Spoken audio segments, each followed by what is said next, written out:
दिसतंय का काय?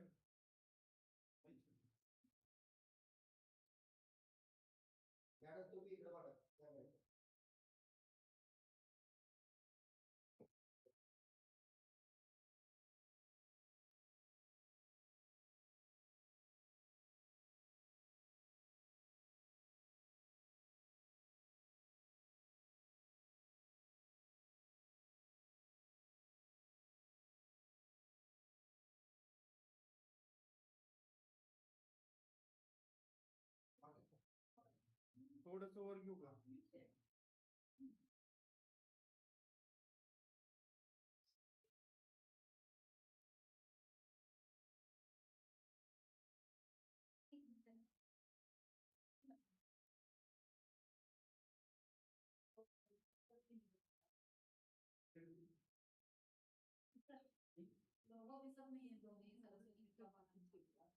थोड़ा मागे घेता येत नाही.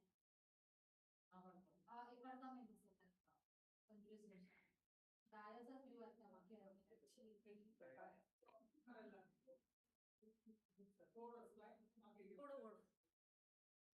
थोडं दिसणारच नाही तिकीट असतं. Camera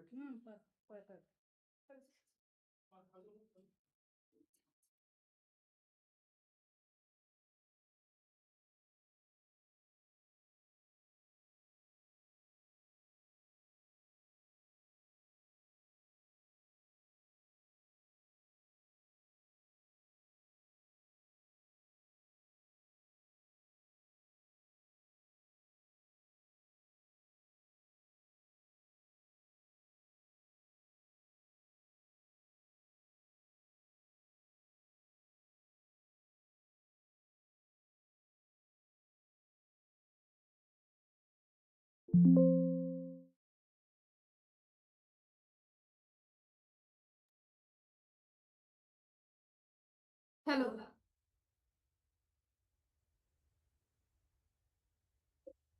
Good morning to all the respected dignitaries, guests, speakers, faculty members, research scholars, and dear students. It gives me immense pleasure to welcome you all to the one-day online national conference on current trends in digital transformation and innovation in commerce and management. This conference is organized by Commerce and Management Department of Pune Vidyarthi Gruhas College of Science and Commerce affiliated to Savitribai Phule Pune University. I am Assistant Professor Harshali Taru and I feel honored to be the anchor for today's conference. Before we proceed further, I would like to request all the participants to kindly follow a few guidelines for smooth conduct of this conference. Kindly keep your microphones on mute during the sessions. Please make sure your name is written correctly on Zoom platform as this will be used for identification and academic record purposes. In case if you are facing any technical difficulties from our side during the session, please feel free to contact our conference coordinator through the chat or the provided contact details. This meeting is being recorded. As we embark on this beautiful event, let's pay tribute to our nation by rising for the national anthem.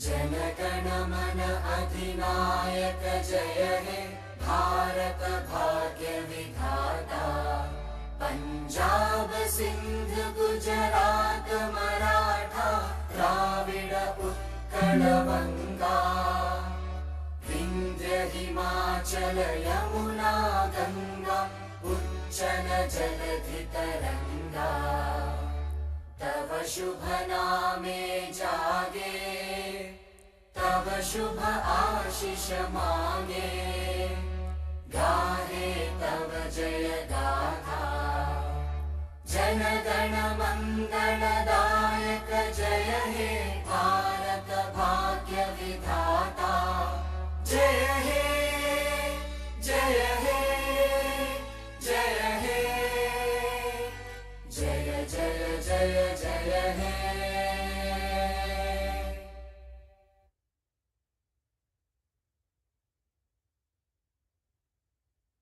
Thank you everyone. The theme of today's conference is current trends in digital transformation and innovation in commerce and management. In today's digital era, technology is transforming every aspect of business and management. From fintech and digital banking to e-commerce, digital marketing, and human resource management, digital transformation is shaping the way organizations operate and grow. This conference aims to explore these changes and provide insights into how digital innovation are influencing modern business practices. Now, without taking much time, let us begin the inaugural session of today's conference. Every successful event begins with a clear vision and purpose. To give us an overview of today's conference and its objectives, I would like to invite Dr. Sheetal Sukte ma'am, Conference Convener and HOD of Commerce and Management Department, Pune Vidyarthi Gruhas, College of Science and Commerce, for the introduction of the conference. Please, madam. Thank you, Harshali madam. Respected patrons of Pune Vidyarthi Gruha, respected dignitaries from Savitribai Phule Pune University, respected chief guest, guest of honor, session chairpersons and distinguished speakers, Honorable Dr. Rajendra Kamble sir, Director of Pune Vidyarthi Gruha, respected Principal Dr. S.M. Gaikwad sir, respected Vice Principal Mrs. Rekha Joshi madam, respected IQAC Coordinator Dr. Swati Joshi madam, respected Chief Guest Dr. Gaur Gopal Banik sir, respected Advisory Committee members, respected Organizing Committee members, all heads of departments, faculty members, distinguished principals and HODs from various institutions, respected research scholars, and my dear students and participants. A very warm and pleasant good morning to everyone present here. It gives me immense pleasure and great honor to introduce this conference. Today, we are gathered here for the one-day national conference on current trends in digital transformation and innovation in commerce and management. I am Dr. Sheetal Suresh Sukte, Conference Convener and Head of the Department of Commerce and Management at Pune Vidyarthi Gruha, College of Science and Commerce Pune, which is affiliated to Savitribai Phule Pune University.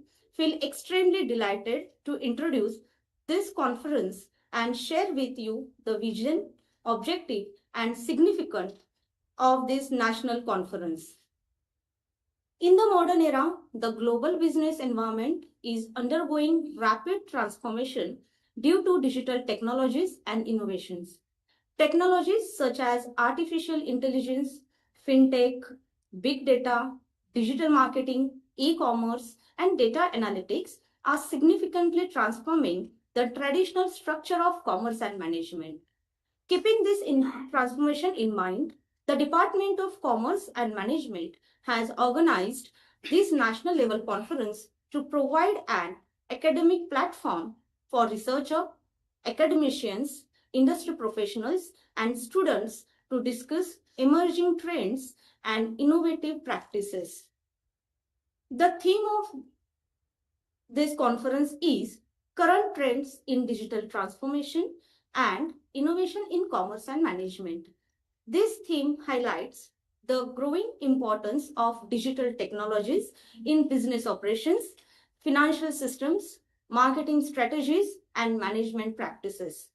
Objectives of this conference: to provide a national platform for knowledge exchange among the academicians, researchers, and industry experts, to encourage interdisciplinary dialogue on the impact of digital technologies on business and management, to strengthen the industry-academia connection by bridging theoretical knowledge with practical insights, to promote quality research and innovation in emerging areas such as artificial intelligence, fintech, digital marketing, and e-commerce. The conference focuses on several important sub-themes, including fintech innovations and digital financial services, e-commerce and m-commerce business models, digital marketing and consumer analytics, digital transformation in human resource management, digital transformation in banking and financial institutions, digital taxation systems and e-governance, ethical issues and challenges in digital business, sustainable digital innovation and green technologies, role of digital transformation in MSMEs, cross-border digital trade and global e-commerce. These themes represent the rapidly changing landscape of modern commerce and management. I would also like to briefly share the structure of today's conference. The conference will be conducted through 5 academic sessions, which include the inaugural session, technical sessions, and the valedictory sessions. Let me take a moment to highlight the online outline and flow of today's conference. This one-day online national conference has been thoughtfully structured into 5 major academic sessions designed to provide a comprehensive platform for knowledge sharing, expert insights, and research discussions in the field of digital transformation and innovation in commerce and management. The conference will commence with the inaugural session, where we are privileged to listen to the inspiring thoughts and valuable insights of our distinguished dignitaries joining us on this virtual platform. It is our great honor to welcome Dr. Gaur Gopal Banik sir, Professor in Department of Commerce at Girijananda Chaudhary University, Assam, who has graciously accepted our invitation to join us online as a chief guest and deliver the keynote address.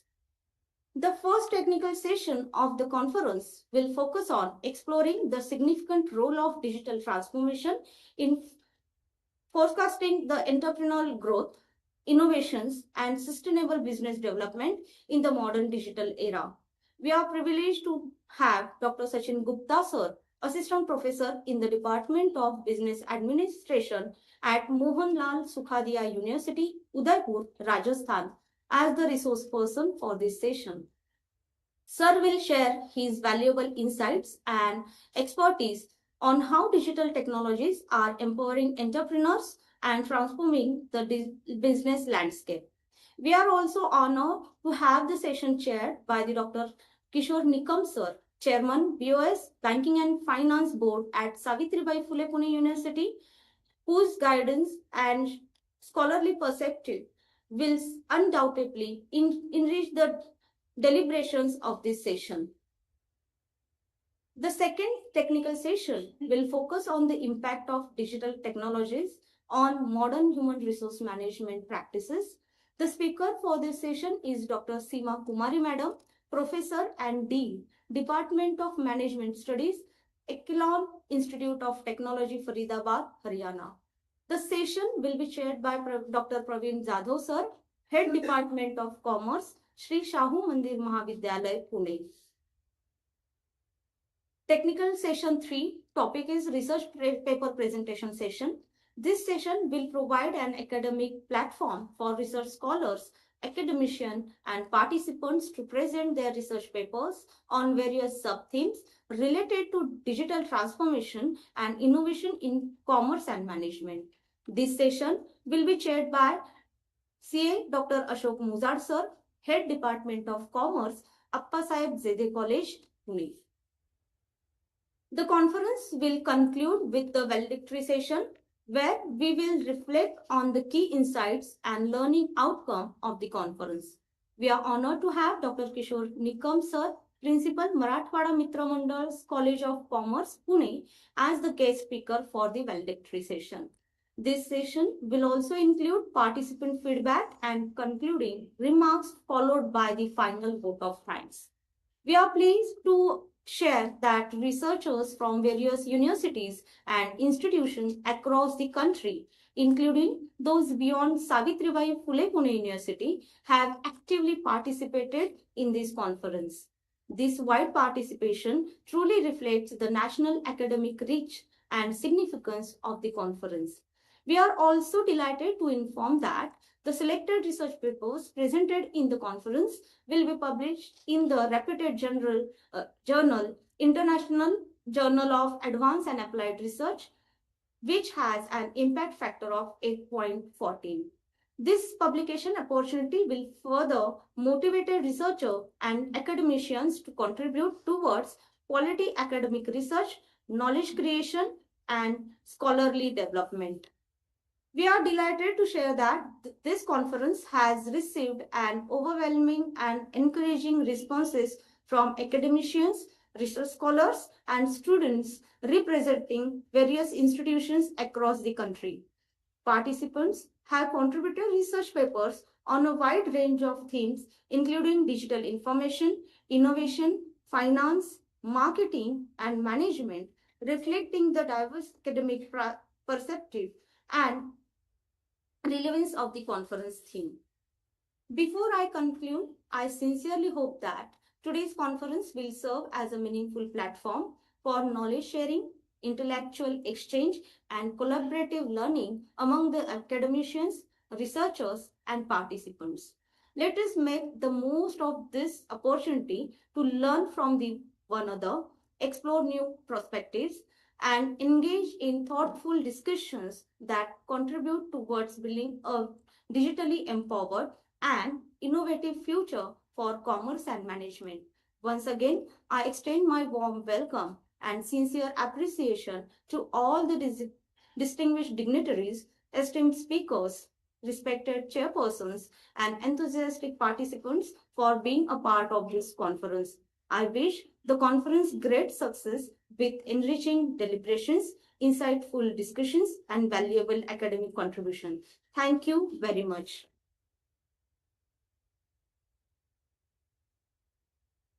Thank you very much, ma'am, for giving us a clear introduction and explaining the purpose and importance of today's conference. Your words have truly set the stage for the sessions ahead. Now, we move ahead with the welcome address.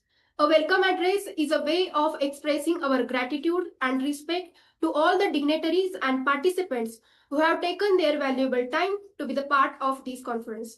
It is my honor to invite Dr. Sanjay Kumar Gaikwad, sir, Conference Chairperson and Principal of Pune Vidyarthi Gruhas College of Science and Commerce, to deliver the welcome address. Please, sir.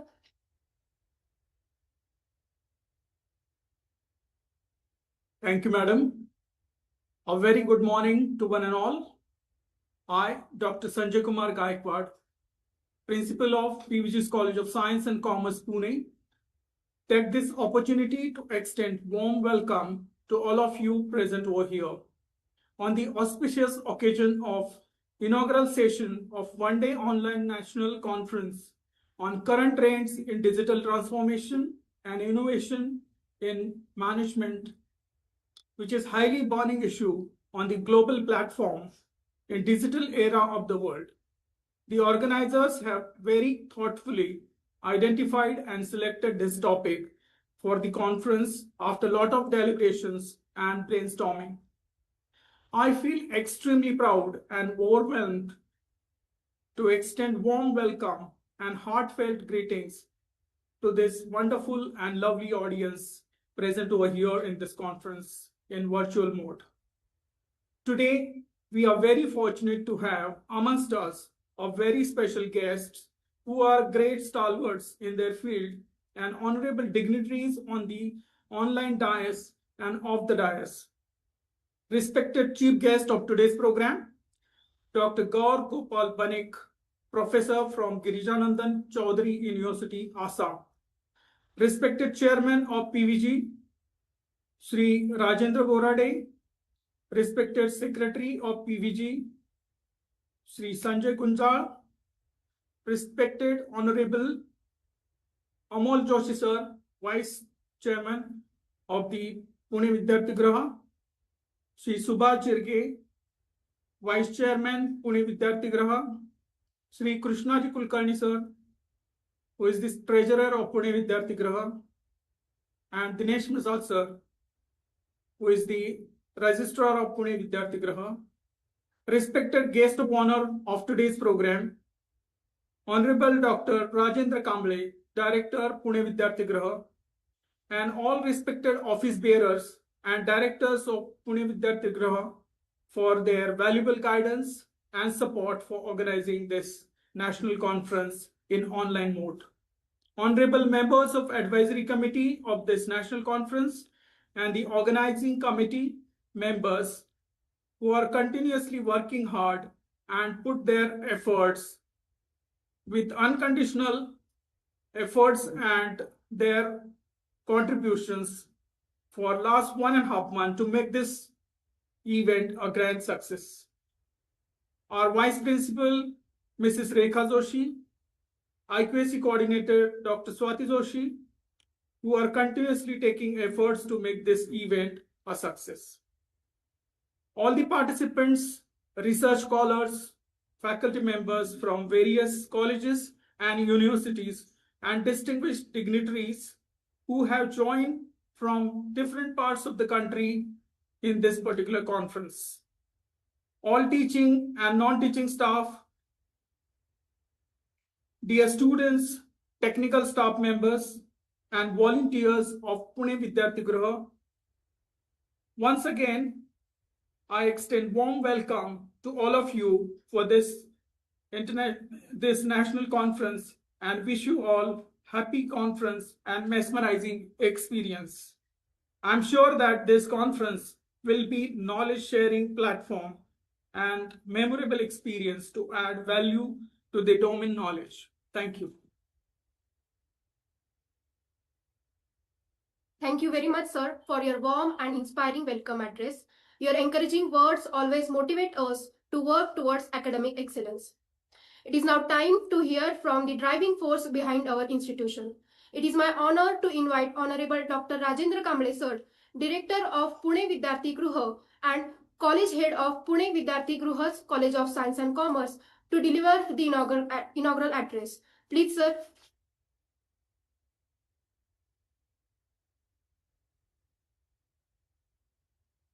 Distinguished guests, respected speaker, colleagues, and dear participants. Good morning to everyone and a very warm welcome. It is a great honor for me to address you today at the inaugural session of our online national conference on current trends in digital transformation and innovation in commerce and management. I would like to sincerely thank all the speakers, experts, and participants who have joined us from different parts of India. Your presence makes this conference special and meaningful.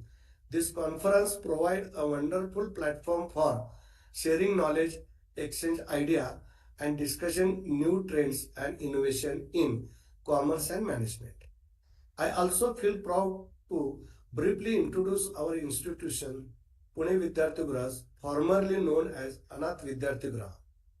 It was established on 12th May 1909 with the aim of educating poor and needy students. At that time, many students had the desire to study but did not have proper shelter or educational support. Pune Vidyarthi Graha took the responsibility of helping such students and supporting their education. Today, our institutions has branches in Pune, Nashik, Mumbai, Talegaon, Mysuru, and Nerul, and continue work for the upliftment of the society through the education. With the same vision of providing quality education, the College of Science and Commerce was established in 2001, organizing conference on important and trending topic is one of our efforts to promote knowledge and education growth. I would also like to thank the organizing committee for their hard work and dedication in successfully arranging this conference. I wish all of you a very informative and enriching experience. May the ideas shared here inspire us to work toward the excellence and build a better future. Thank you all once again for your presence. I now declare the online national conference officially open.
Thank you, sir, for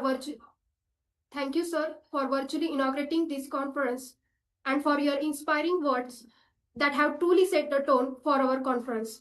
Our college is proud to carry forward the tradition of excellence established by Pune Vidyarthi Gruha. This conference is testament to that commitment. Now, we move ahead to the next segment of our conference, which is the introduction of our esteemed dignitaries and guests. It is my privilege to invite Dr. Swati Joshi ma'am, IQSC Head of Pune Vidyarthi Gruha's College of Science and Commerce, to kindly introduce the chief guest for today's conference. Please, ma'am. Thank you, Harshali Madam. Good morning, all. Respected dignitaries, esteemed faculty members, dear students, and distinguished guests.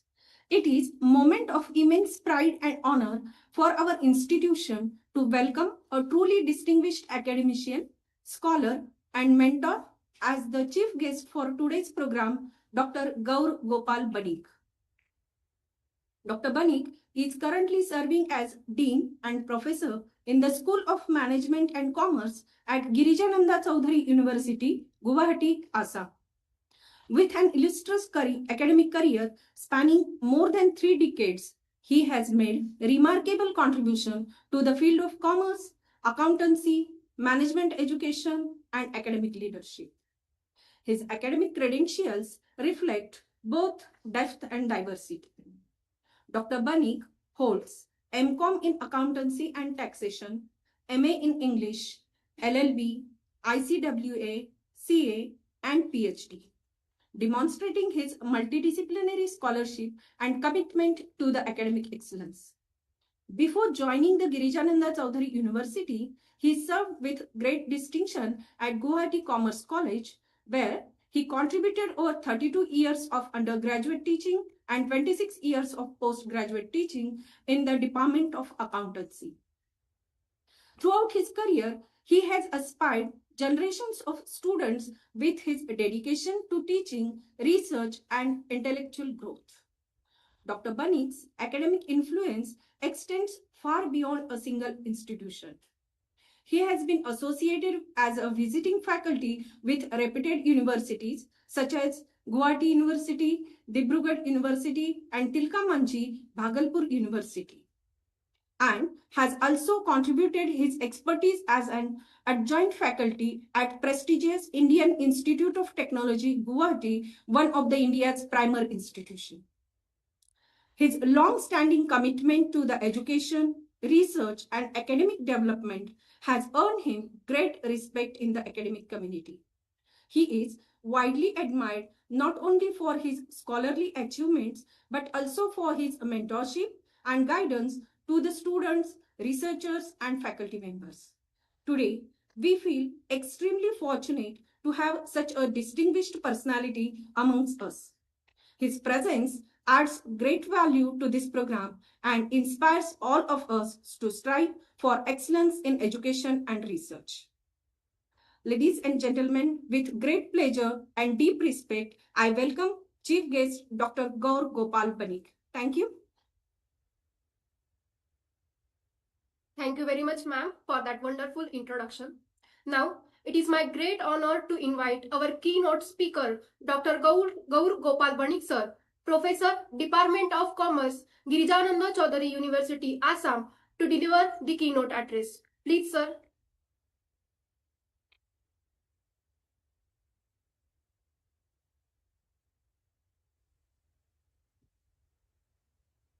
Hello, am I audible?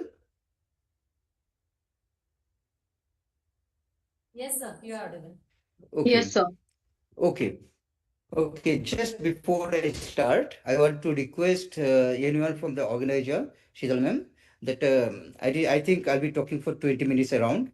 But just when I have to complete, give me a signal maybe in the WhatsApp that I should stop. 2-3 minutes before, you just tell me, because I may not be able to make out the time. So you give me so that I can conclude.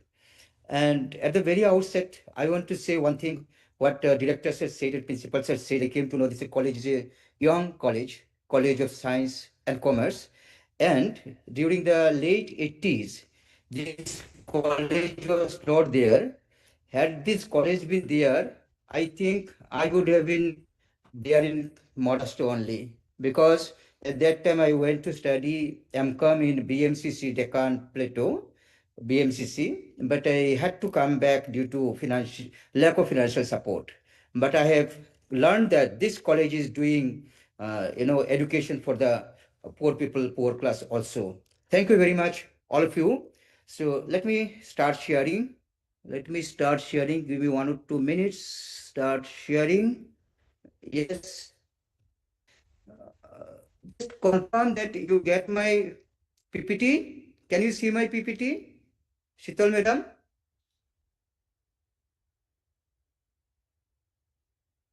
Can you see my screen?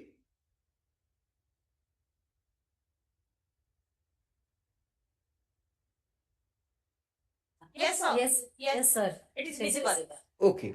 Okay. Thank you. Thank you very much. Thank you very much for confirming. And let me. Now you can see my slide. Yes, sir. Okay. Okay. Okay. So just 1 second.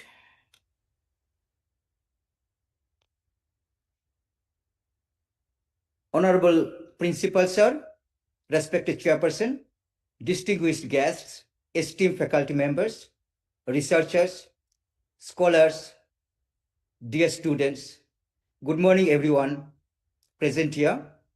So before I go to the topic, I want permission from the organizers to use a particular spiritual line from Sant Tukaram, so that I can make myself spiritualized and my session spiritualized.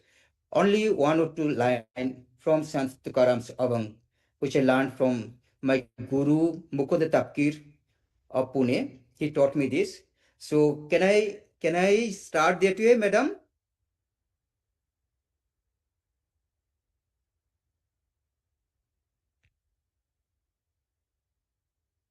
I'm not audible? Yes, sir. You can share. Okay. Lakshmi Ballabha Ballabha Dinanatha Padmanabha Ballabha सुख बसे तुझे पाई मज ठेवी ते चिठाई बल्लभा लक्ष्मी बल्लभा लक्ष्मी बल्लभा. मी तुम्हाला नमस्कार करतो. Today, it is indeed a great honor and privilege for me to be invited as chief guest at the National Conference on Current Trends in Digital Transformation and Innovation in Commerce and Management. I sincerely congratulate the organizers for bringing together scholars, academicians, practitioners to deliberate on a theme that is profoundly shaping the future of the global economics and business practices. Let me begin with a visionary statement of our Honorable Prime Minister Narendra Modi ji. He said, Digital India is a dream for the country where every citizen is digitally empowered and every government service is available at the click of a button. This statement perfectly captures the transformative power and digital technology in modern governance, commerce, and management. So thank you very much for choosing this particular topic, which is the need of the hour. So if we break the topic, we find that there's one thing is current trend. We have to focus on the current trend, and there's a digital transformation. Digital transformation means from physical we are going to digital. And there's a question innovation. There's a most important buzzword in innovation. And commerce and management, long back it was said that Banijya Bashate Lakshmi Tadardhang Kishi Karmani Tadardhang Raj Sevayang Bhikshayang Naivane Bacha. It means in the commerce, the wealth, goddess of wealth is in commerce. You understand the meaning, Banijya Bashata Lakshmi, I'm not going to explain. So the commerce matters most all over the globe and management. And today we are in such a age, in such a place of the time that where innovation matters most. Innovation and digital transformation. These are the most important words. And what is the current trend? That's what is going to be discussed in this conference. So if we say transformation, we find that, see, earlier it was physical. From physical, we're going to be digital. But when physical and digital, sometimes हम लोग हिंदी में इसे बोलते हैं ना, ये digital phygital क्या है, तो that phygital matters. How? Because we are at not 100% digital till now. It is on the way. It's a current trend to be digitalized 100%. So we are partly physical also, partly digital also. So someone coined this word physical plus digital, and the transformation is going on. And if you talk about commerce, as I said, Banijya Bashati Lakshmi, there's a beautiful sentence about commerce. See, commerce was 7,000, 8,000 years back also. Since the starting of civilization, there was commerce. And there's a beautiful line which I find to use in this particular seminar is commerce has traveled from camel. Beautiful line. Commerce has traveled from camel to email. Can you understand? And email stands for digitalization, as I understand. So this is a beautiful thing. We are much ahead, much above, much more than email. Not only it is email, we are much above email. So commerce is traveled from camel to email. And see, when your topic, current trends in digital transformation and innovation in commerce and management, so many things comes to mind. I put in a single diagram. E-commerce growth is there. E-commerce, all of you understand, it is there. The data-driven decision has to be managed by data. Just think, two things are there. One is accounting, another is management. So, since 1950, there was accounting, means financial accounting, also cost accounting, but another accounting was not there. That accounting came in 1950. In 1950, there was a conference in USA, and the people of accounting and people of management were there. And someone said management is more important, accounting is less important. Someone says accounting is more important, management is not important. By accounting, I am referring to data. So ultimately, end of the day, it was decided that both accounting and management are very, very important. So a new subject developed in only 1950, after 3 years of our independence. This subject came, management accounting, came in 1950, management accounting. So without management, accounting is meaningless, and without accounting, management is blind. So data-driven decision making. You don't take decision without data. Don't take decision without statistics, without accounting. And then fintech, digital payments, all these things have come. UPI. This UPI is a great example for digitalization of India. I'll be touching it below. Then remote work and digital collaboration. Remote work. Now, only this is due to digitalization. I am talking from Assam and you are talking from Maharashtra. We are connected. And then innovation in commerce and management matters most. Without innovation, it's not that you study and get a degree and job is waiting for you or business is waiting for you. No. You innovate. That is the most important was innovation. Innovation in commerce and management is the most important thing. So you have rightly chosen this topic, current trend in digital transformation and innovation in commerce and management. This is the best suited for this hour. So Modi ji said about digital India. I have already spoken out this sentence, this message from Modi ji. Digital India is a dream. This is a dream because very soon we are going to reach 2047 Viksit Bharat. We got our independence in 1947. We're going to be 2047 very near. At that time, we'll be having the Viksit Bharat, Viksit India. And there also one of the parameters is digitalization. So digital India is a dream where every citizen is digitally empowered. Every citizen must be digitally empowered. Every government service is available at the click of a button. So this is the thing, this is the dream, and this is the thing which we are witnessing, and government is targeting, and government is not only delivering lectures, but they are doing it. So digital transformation in the global economy, not only India, think of the global economy. Modern businesses today depend on technologies. Without these technologies, no business can run in the modern days. Artificial intelligence, big data analysis, cloud computing, blockchain technology, Internet of Things, and e-commerce and digital platforms. These are the most important thing in business, in governance, in job, in wherever, everywhere, in private dealing, family transactions, everywhere these things are there. These things are already there. And I'll be sharing one slide here regarding what Institute of Chartered Accountants of India is doing with artificial intelligence and blockchain, or how artificial intelligence and blockchain are influencing accounting and audit. I'll be sharing a little bit because the topic is around commerce and management. So these are the things nobody can ignore. If there is anybody who is not learning these things, then that person will not be fitted for the society, for the coming generation. And everyone, not only students, even the teachers have to empower. We should not say that I don't have job and I am going to retire. Why should I learn? These things should not be there, because there's a concept of a digital divide. Some people who are digitally knowledgeable and some people not. That is digital divide. So the more it is important is that most of the people, all of us should be acquainted with these digital technologies. Otherwise, the world is going to be a different place. And the impact on modern business. How it is impacting? This digitalization, AI, and other things are suggesting that there should be innovative products.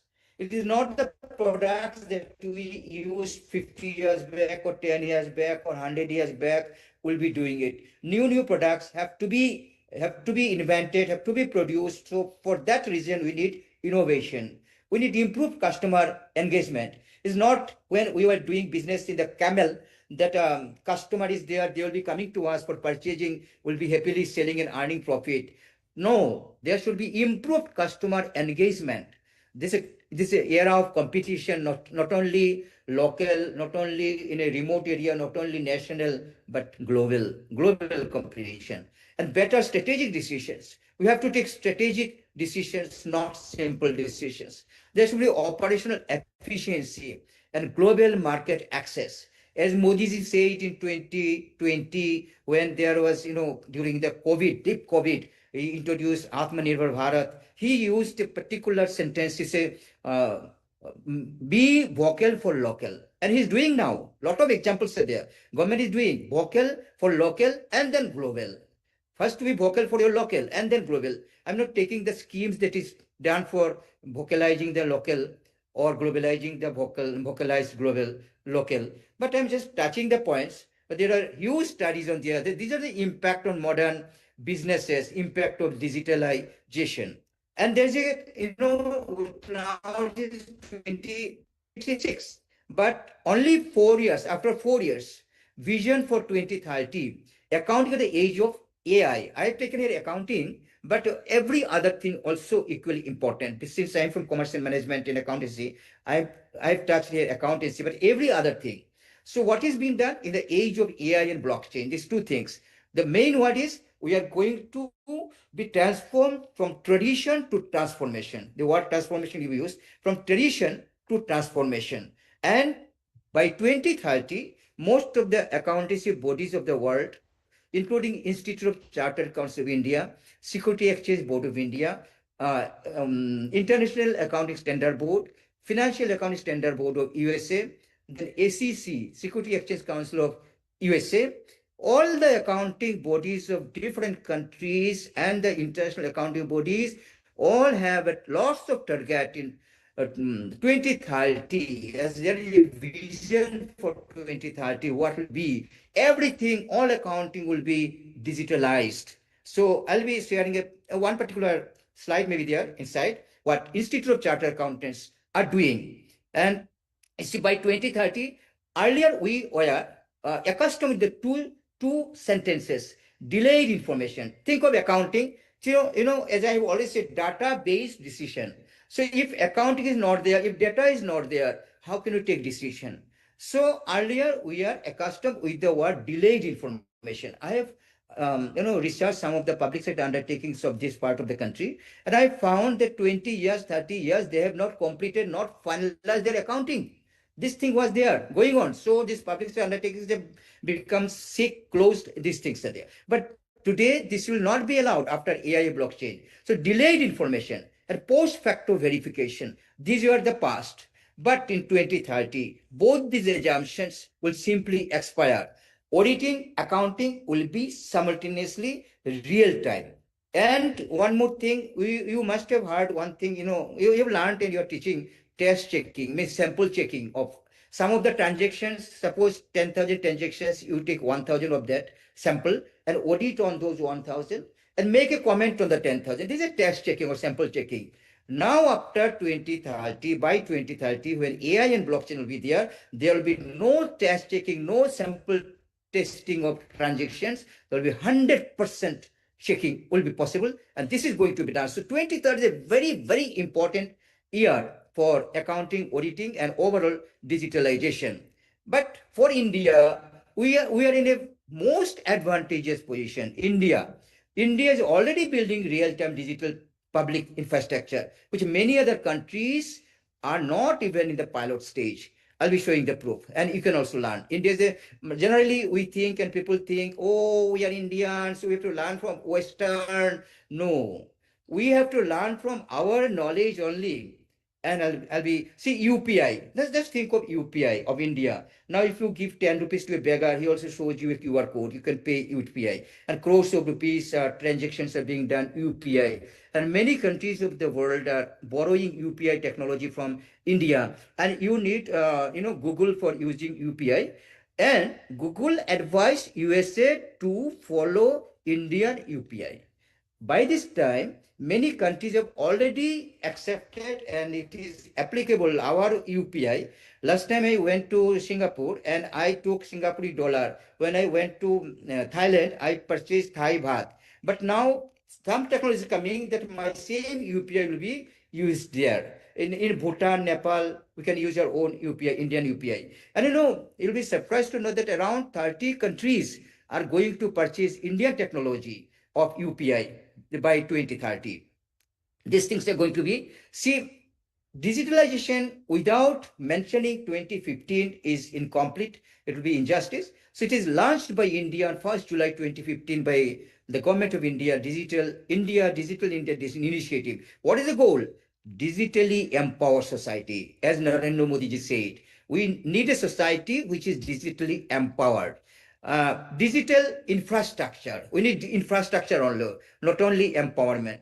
We need digital government. It is already started, digital governance, but we are more and more, it will be more and more, digital empowerment. So these things are the goals of Digital India movement of 1st of July 2015. Then India, I've already said, India is mostly in an advantageous position.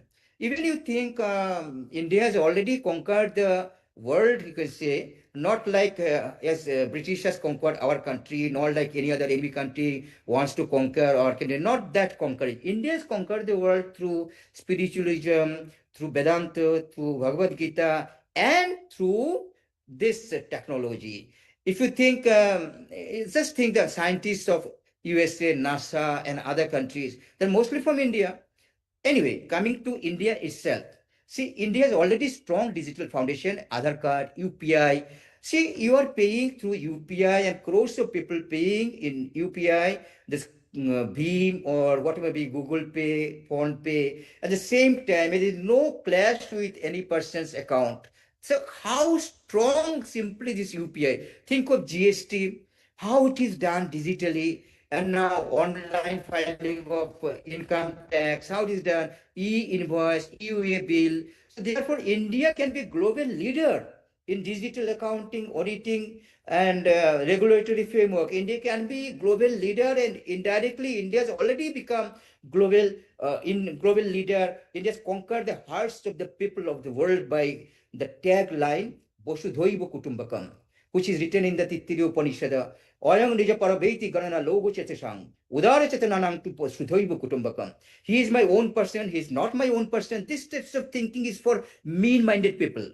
But for Udar mind, white-minded, India said, Bosudhoibo Kutumbakam. I need not give you lots of examples or anything all. Just use the Bosudhoibo Kutumbakam. This is India. So through digitalization, India is capturing the world, and this is India's opportunity. See, I have put in a picture about the digital India of 1st July 2015. This boxes you see, this cages you can see, baskets, digital infrastructure, digital governments, digital empowerment. This is digital India. With this in mind, our government is going ahead. So the pillars of digital, these are the pillars: digital infrastructure, then digital governance, then services on demand, governance services on demand. Anytime you want this, you want that, go by digital. Digital empowerment of citizens, these are the pillars of digital India 2015. And see, I think you can see my this graph. This graph, you see, this is creating some problem. Anyway, okay, put it down. See, still it is creating some problem. This, okay. So you see this graph since 2016, so digital India started in 2015 July, and from 2016 you see the growth of internal users in India to 25 up to this. It is going on and on and on regular. People are learning. Elderly persons are also learning digital technology.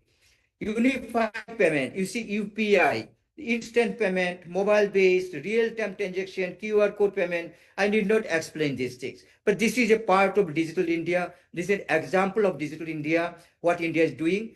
Impact of UPI on commerce is very, very remarkable. It supports e-commerce, empowers small vendors. Anybody selling, this bara pav or sabji, whatever may be, you can pay cashless. You can use this e-commerce, and even the higher financial inclusion is helping in financial inclusion. This is digital India through UPI, and these countries are integrating with India. Singapore, France, UAE, Bhutan, Nepal, and many other countries are going to purchase. Australia, Indonesia, they are going to purchase. Around 30 countries, I've got the statistics, we are going to purchase the technology of UPI from India. So see how India is conquering the world. So this is UPI transactions. These are also going ahead. UPI transactions in billion, 120 billion in 24-25 in India. So much of digital transactions are going on in India, because without these digital transactions, without digitalization transactions, no trade, no commerce, no management can run. Emerging trend, digital commerce, database, fintech, artificial intelligence, remote collaboration. So these are the emerging trend coming on. Every point is having enough scope for research. And what Peter Drucker said, see about innovation. Innovation is a specific instrument of entrepreneurship. Entrepreneurship without innovation is meaningless. You do something which your parents have not done, grandparents have not done. It's something new. Always innovation. For that, we must have some critical way of thinking, which NEP 2020 is suggesting students should be learning critically thinking, or whatever may be critical thinking. So that innovation includes business model, process, marketing strategies, go new things, not that earlier other people have already done and we follow that. Also, 3 idiot का है ना, हमको तो Haiti चलाती वो खुद अपना राह बनाता. Just see this line. Means I follow the rasta, I follow the road, but that person, 3 idiot, he made his own road. So own road making, that is entrepreneurship, and we need innovation. Most important word is innovation. But yes, there are some challenges. Cyber security challenges, data privacy, skill, rapid technological change. But these challenges have to be there, always challenges in everything. But remember, as we know, whenever you purchase a computer or laptop, then there may be virus. And whenever there is virus, antivirus comes in the market. So challenges will also be there in everything, but the remedies also will be there. But you should remember, these are the challenges. The main, but what is the, see, this line is very, very important. Technology is not change. The main challenge is not technology. See, technology, hum seekh nahi pata hai, I cannot learn, it's very tough. No. Technology is not the main challenge. Main challenge is how fast people, laws, standards, skills can catch up with the technology. That's the most important. How fast we can change our mindset. How fast we are adapt to the laws, new laws, standards, and skills, upskill. How can you do? How fast to catch up with the technology? That's the challenge. Technology is not challenge. Technology will go on its own journey. Nobody can stop technology. But how fast we can change our mindset and we can reduce the dispersion or gap between digital divide, the digital divide, I said, digitalized people, non-digital. How fast we can change the gap? That is the most important challenge. And it is not about something future. Oh, बहुत कुछ होने वाला है. Need of the hour is straightway institutional preparedness. We have to prepare our institutions. It falls on the teachers, universities, colleges, academicians, academic guardians. It is not now future में कुछ होगा, AI आ जाएगा. नहीं. It's already there. We have to prepare institutionally. That is the stateway institutional preparedness. We have to redesign our syllabus. Everybody said that, but it has to be done. We have to go for new syllabus because it is sustainable decision, sustainable education. It's not that teachers have learned and it's okay. But the future of the students are in our hand. We have to guide them in proper way, and we have to connect them to these types of innovations, new need of the hour of digitalization. Our student, if we do not redesign the syllabus by 2030, I've said, the Institute of Chartered Accounts of India, Institute of Cost Accounts of India, they have already started before, say, I've shown and I'm showing also. Academic institutions are also doing, but we have to be faster.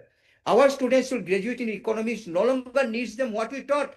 We have to remember the teachers. We have to remember what we are teaching the students after they get the degree of education of, say, graduation or post-graduation or doctorate.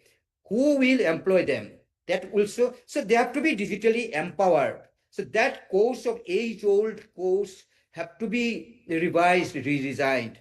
So what Chartered Accounts Institute doing, say they are taking this AI capacity building, they have already included in the course, because you think of the chartered accountant, since it is commercial management, chartered accountant matter most. It's a very big factor. And think of the chartered accountant who has passed chartered accountancy final examination 20 years back or 15 years back. They will not be able to do their job if they are not not AI trained, if they don't. So instead of chartered accountancy, Chartered Accountants of India, they are taking lots of courses for the existing chartered accountants, for the new chartered accountants.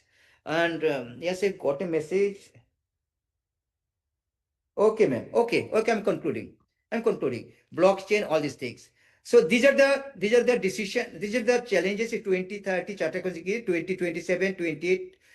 These are the decision schemes ICAI is going to take. And role of in digital business, promote fintech, encourage entrepreneurship and industry collaboration. Some academic industry must be collaborate. Otherwise, we shall not be understanding what the industries need.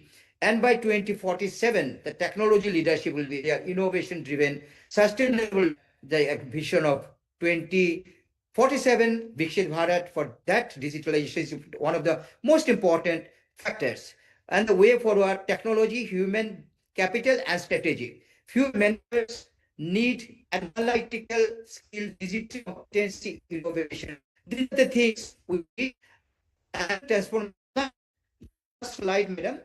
So what our respected Abdul Kalamji said, our former, he said the digital transformation is depending constant management. As he said, dream and again dream. And dream transforms into thoughts. A thought transforms into action. So they start the dream, then form it, then reform it, then transform it, and then action, ultimately action.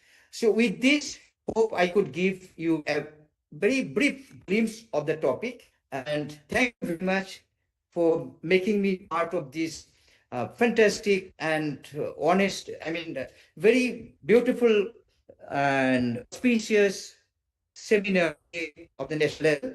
I wish you all the best. Me tumhala namaskar karatu. Thank you.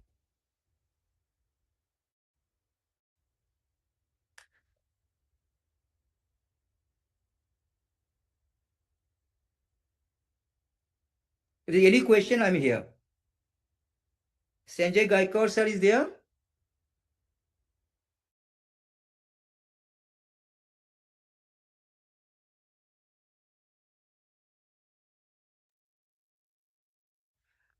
Yes, Sanjay Gaikwad sir is there? Yes, sir. Principal sir is Yes, there. sir. Okay. Hello. Yes, sir. Good afternoon, sir. Yeah. Thank you, sir. Hello. So if participants have any questions, so I am here. Yes. Yes. Is there any question? No, any question. Is there any question from the participant? Hello. No question, sir. Okay, sir. Okay. Thank you. So hope you liked it. I presented in a very brief way because there is time constraint as I Very told. nice. Okay. Thank you, sir. Thank you, sir.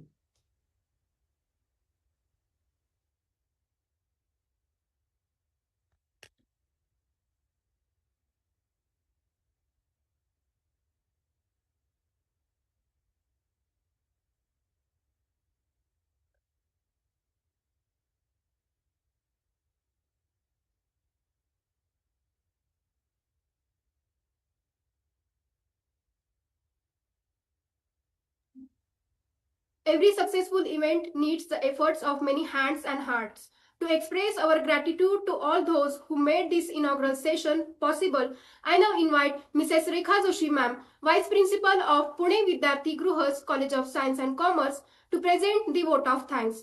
Please, ma'am.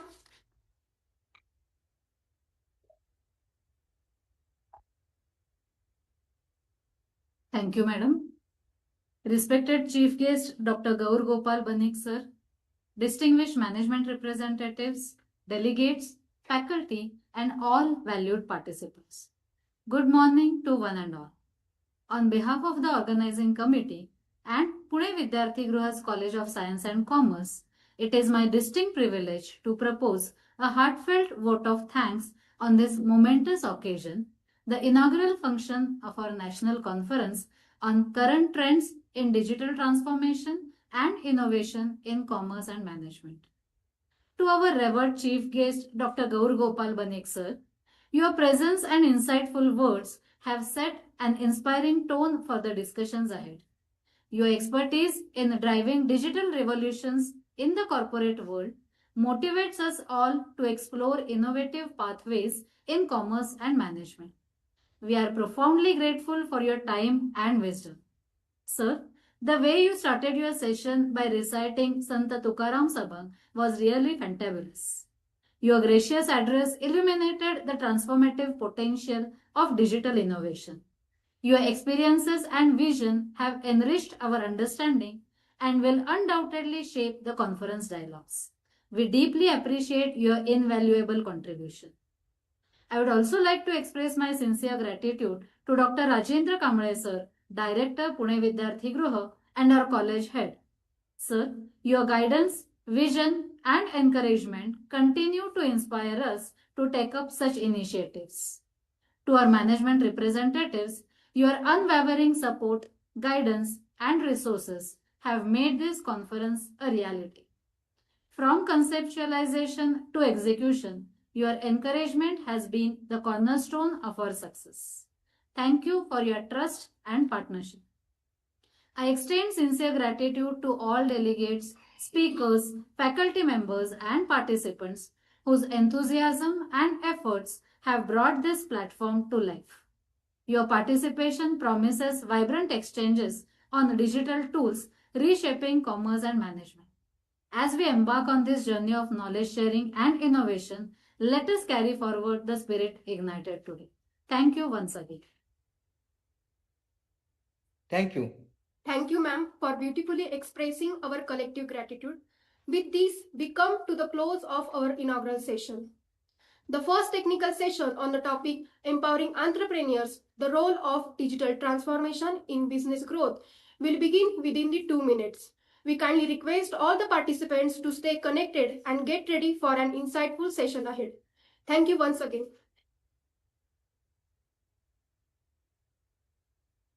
Sheetal madam, so I leave.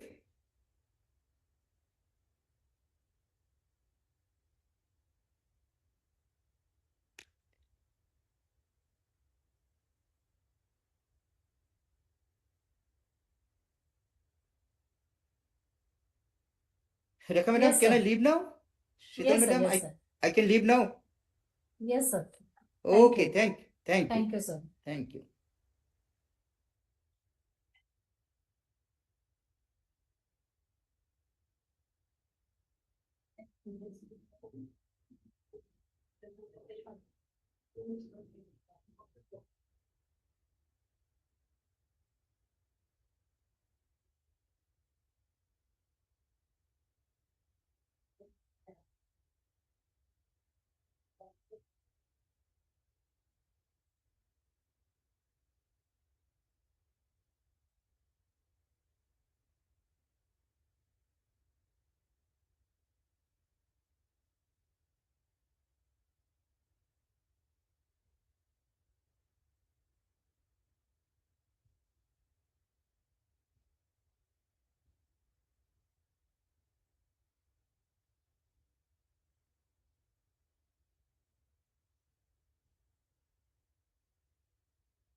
आपका पीवीजी college से बात कर रही हूँ देखा आप join हो रहे हैं हाँ, अच्छा अच्छा हाँ हाँ ओके ओके सर ते म्हणतात कुठे त्यांचं इथं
Good morning, everyone. Welcome back to session 1 of our online national conference.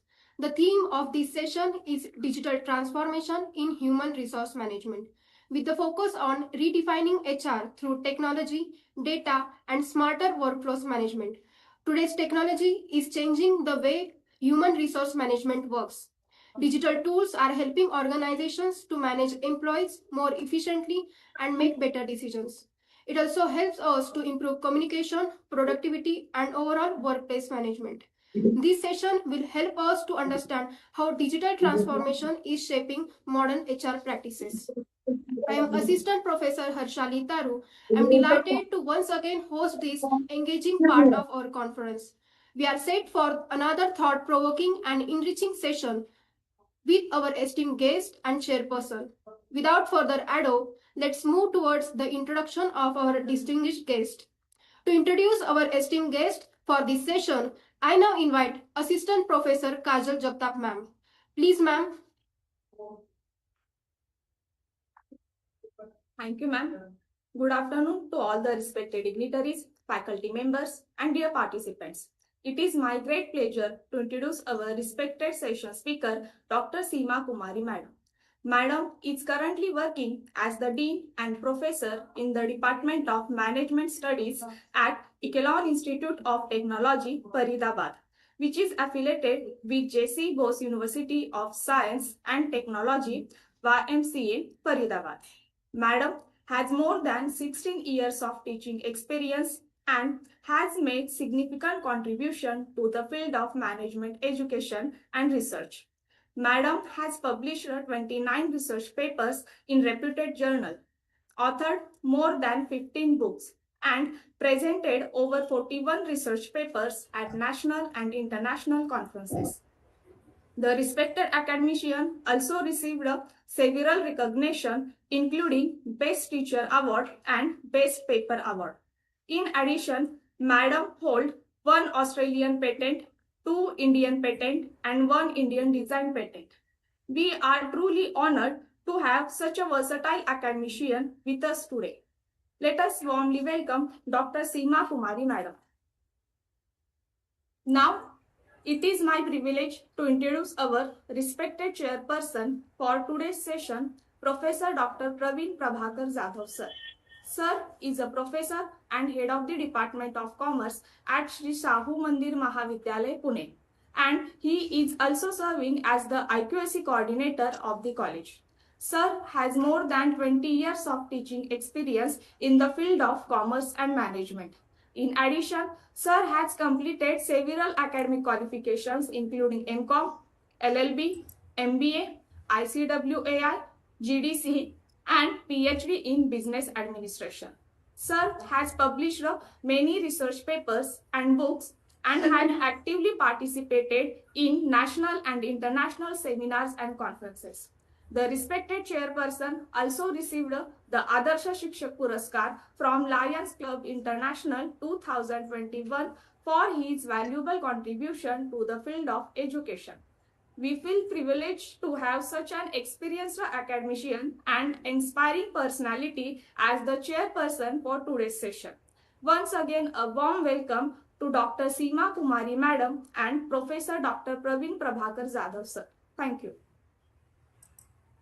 Thank you, ma'am. Thanks for the lively welcome and introduction. So, I'm going to speak on the topic that is digital transformation of human resource management. Before commencing and coming to the topic, I would like to thank Gaikwad sir, principal sir, and madam, HOD madam, for inviting me for this session.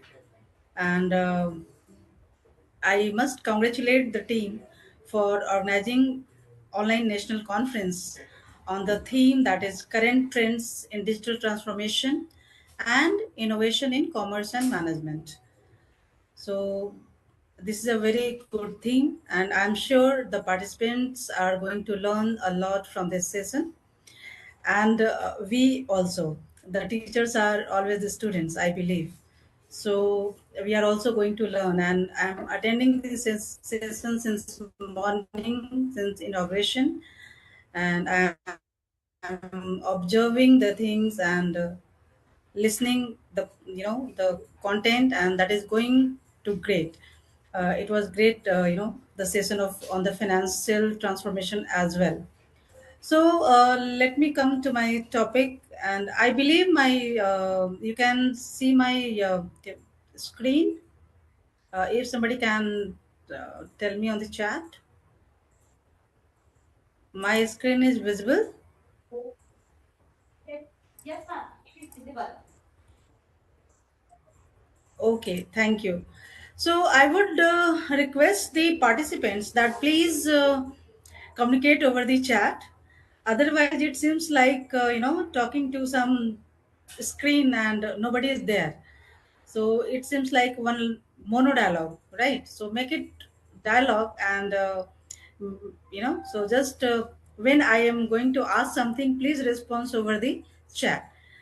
Okay, so let us come to the topic now, and.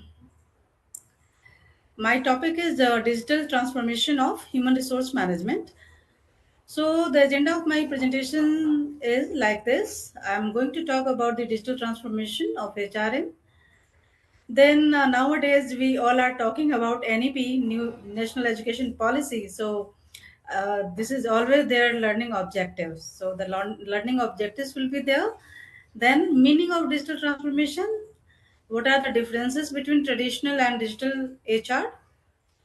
Benefits and challenges we are going to face, and I always believe in why should be important, why we are doing this, like why this national conference is being organized. So why is always important in our life. So I always focus on why, what we should do, and how we should do. Then some questions are there that will take up.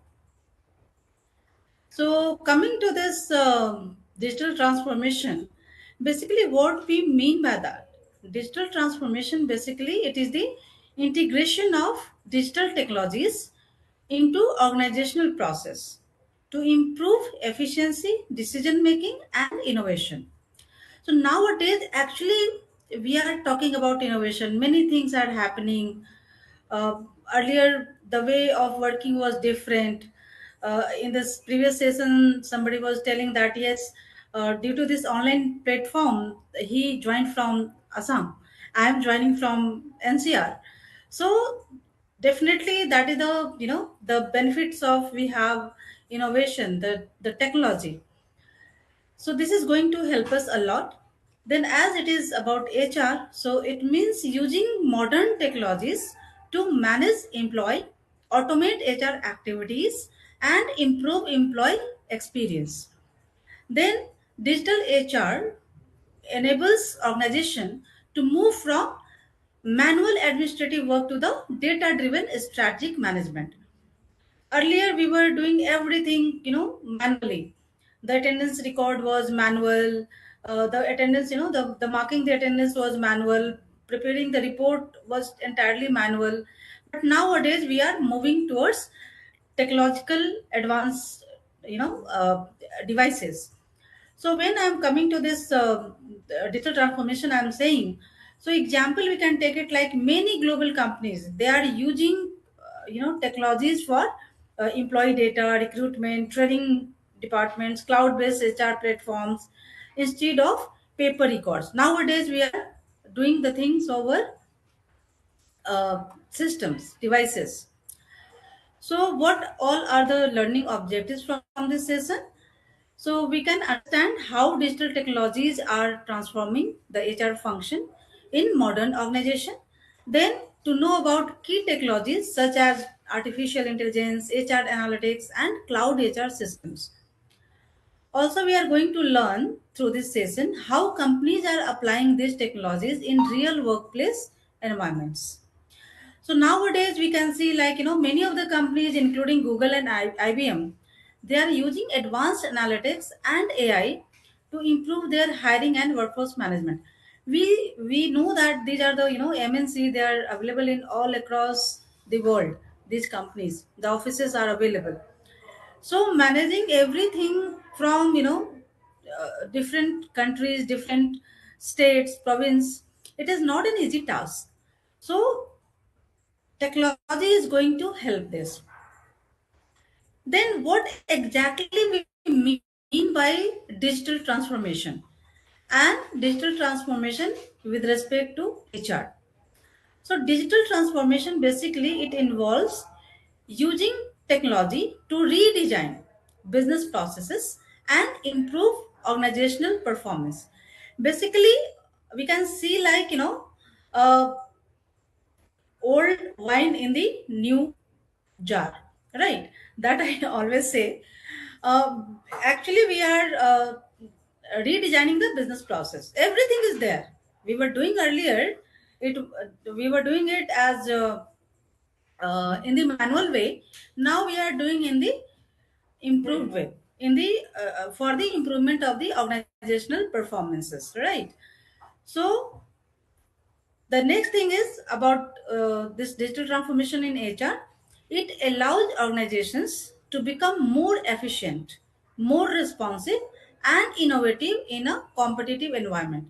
We are living in a age of competition where each organization is trying to become the number one, right?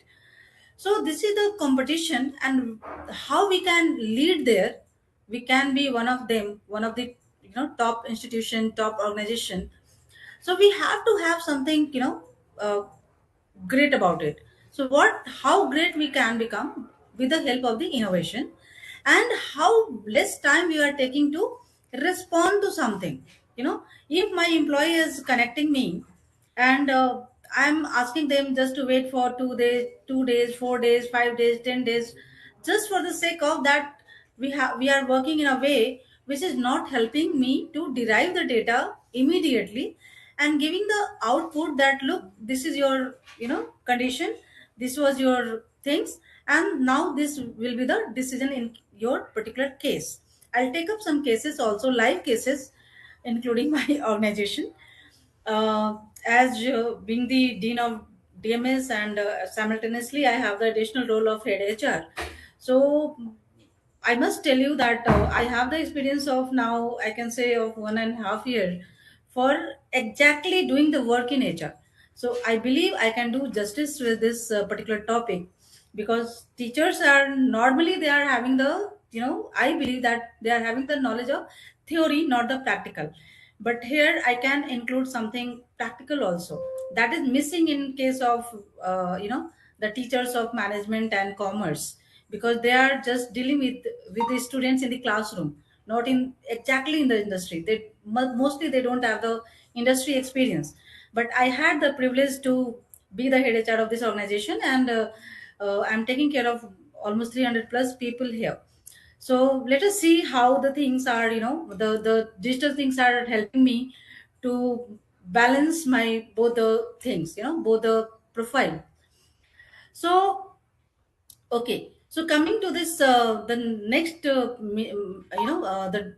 definition or the understanding about digital transformation, that basically it helps us to automate the recruitment part, the payroll part, and the performance management as well. So here again, I have taken up the example like the companies are nowadays they are conducting online interviews. Recruitment, for the recruitment purpose, you don't have to visit the company, you don't have to come there, sit for the hours and wait for your turn. No, now we can have the online interviews, and that online interviews have, everything has the pros and cons. So that is having some cons, but I am talking to the pros right now. That is what, that candidate, if that candidate is not available in the physical form, at least I can do the screening part while conducting the online interview, right? Then digital onboarding process, when you have selected the candidates, you can have their onboarding online. There is no need to come and fill up the forms, although in the education sector especially, we have bulks of we are supposed to maintain the files, personal files and everything, for the purpose of many organizations like NAC and NBA, or for the university affiliation purpose, and many other things are there. So we have to maintain the manual file, personal files as well. But we can have digital onboarding process. and we can have some software, maybe in-house software, maybe some ERP portals we can use, something like that for the onboarding. So this is basically the meaning of digital transformation in terms of HR. That whatever HR functions are, we know that there are some operative functions, some managerial functions.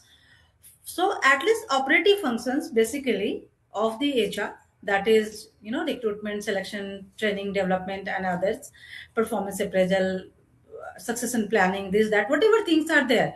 If we can bring it online on this particular platform, that is going to help the employee as well as the employer or the reporting officer in a very well manner, right? So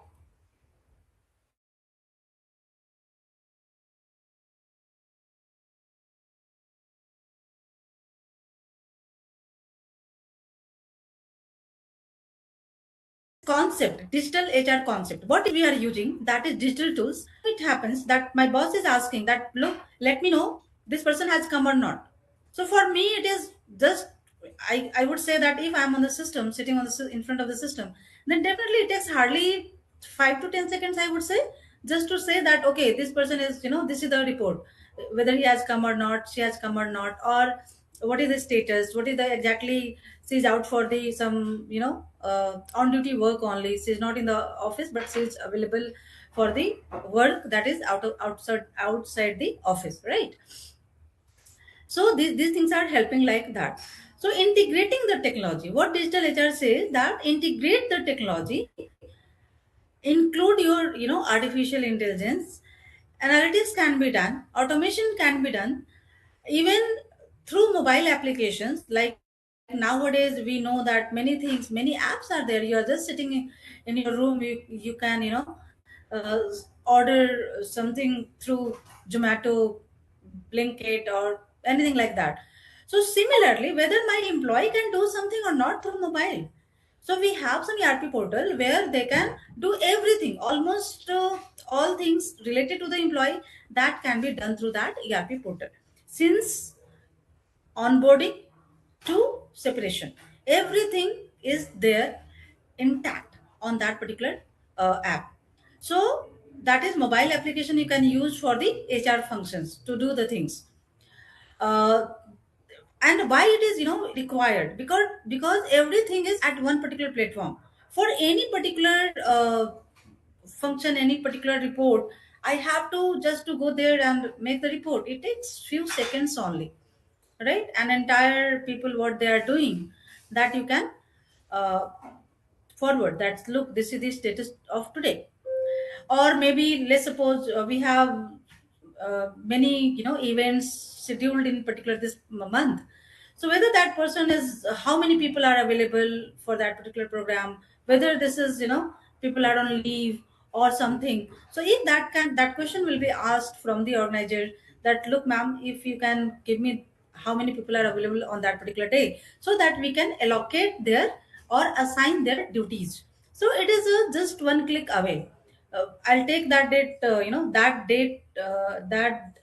particular date, and I'll have the data that, look, these people are available, these are on leave. So you can make or you can allocate the duties accordingly, right? So it is very easy to make a decision.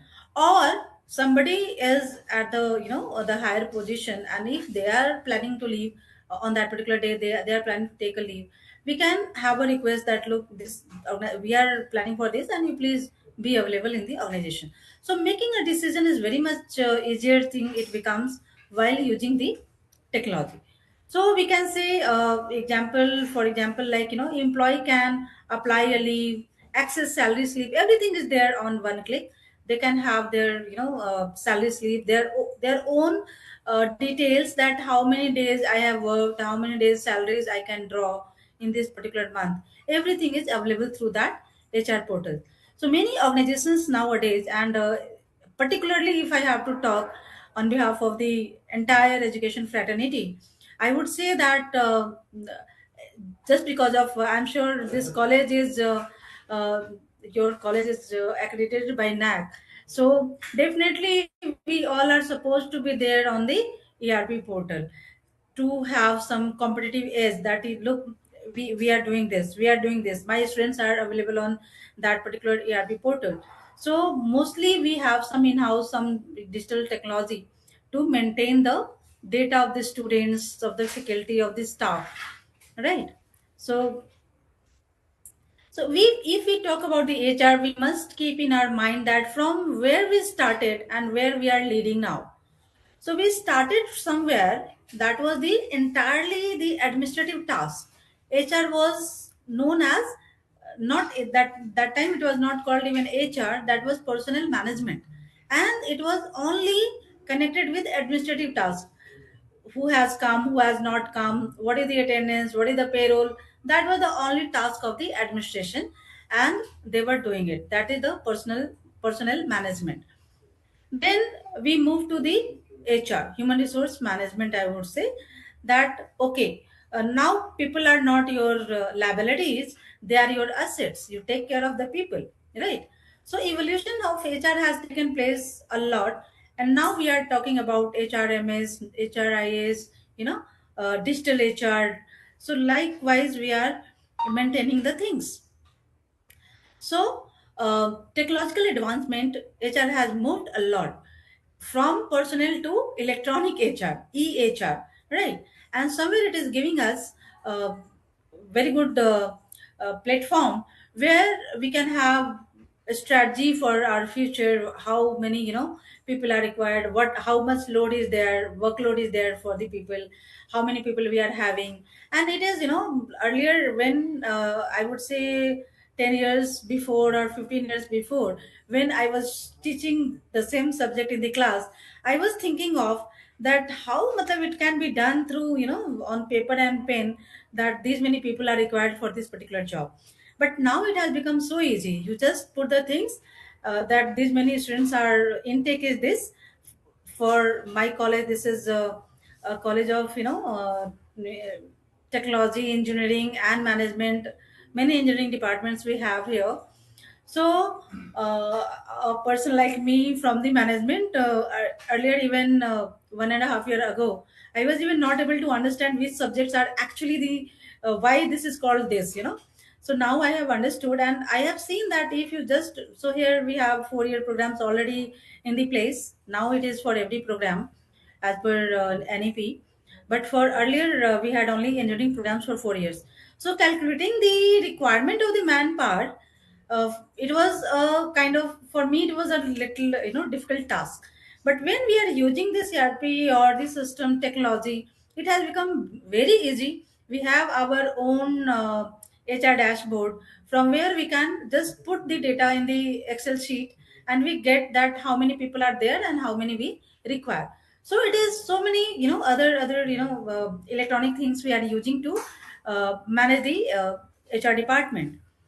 So this is how, it is very much important, and we are living in a very good age, I would say, that uh, IT era, I would say that this has made our life so easier, and so as our, organizational jobs and all. So nowadays we are, everything, it is being done mostly in the organizations.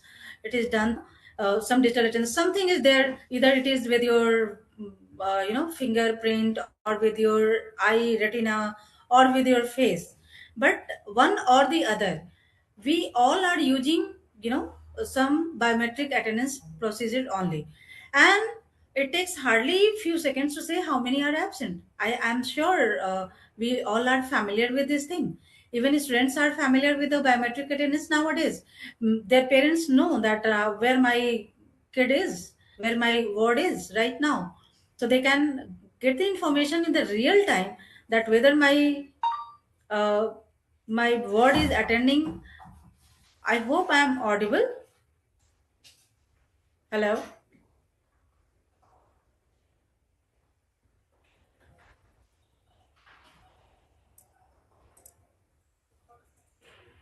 Okay. Thank you for confirming. Okay. So As I said that the personal management era time and now the digital HR time.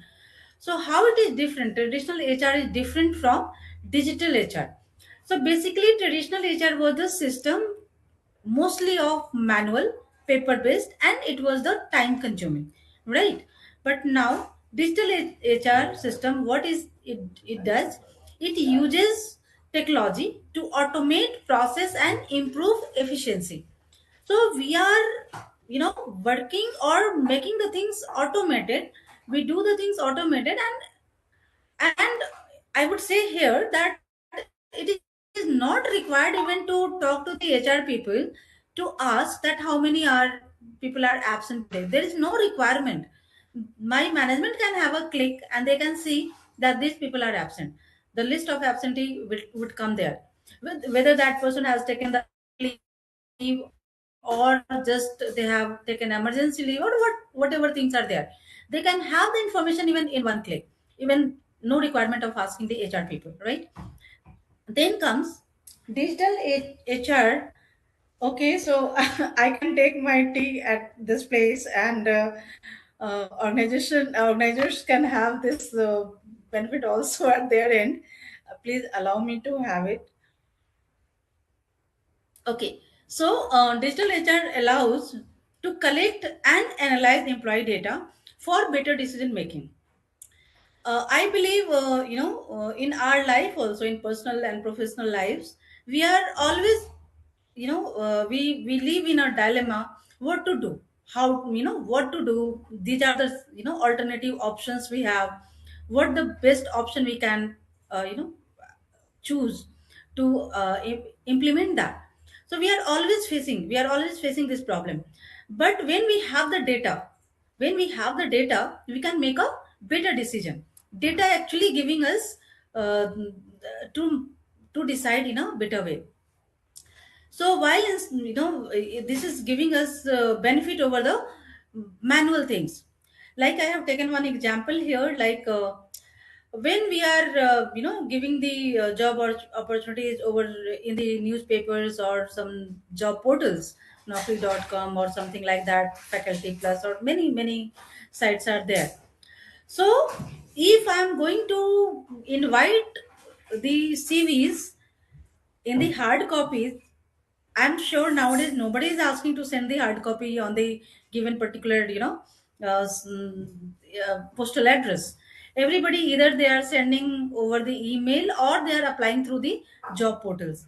So it is very easier to make a decision that who is the right candidate for me. Thousands of CV we can analyze in minutes, right? And through AI, it helps like anything.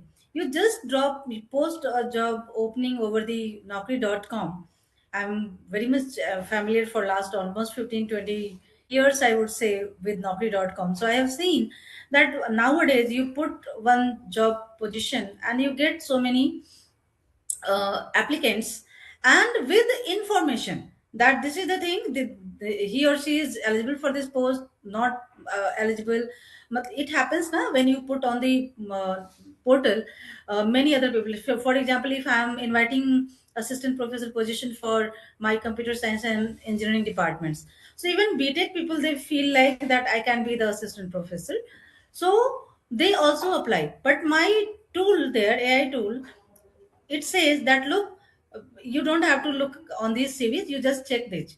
So that is, making my things easier. And there itself I can say that okay, you are shortlisted, you are rejected, or you're invited for the interview. So these all things are available there. So my jobs are, very easy to perform. Then we are talking about artificial intelligence. So artificial intelligence is one of the most important technology used in digital HR. This is very much required for making the things in a better way. And how it works, basically, most of the time it gives you, chatbot kind of, things will be there on that particular portal, where if you put some even question, they can analyze and answer your questions. So AI basically helps to uh, resume screening, candidate matching, answering employees queries if they have something. So it becomes, our jobs becomes very easy. Any moment, anytime we can answer that. And definitely it reduces recruitment time and improves the accuracy of hiring decision. That how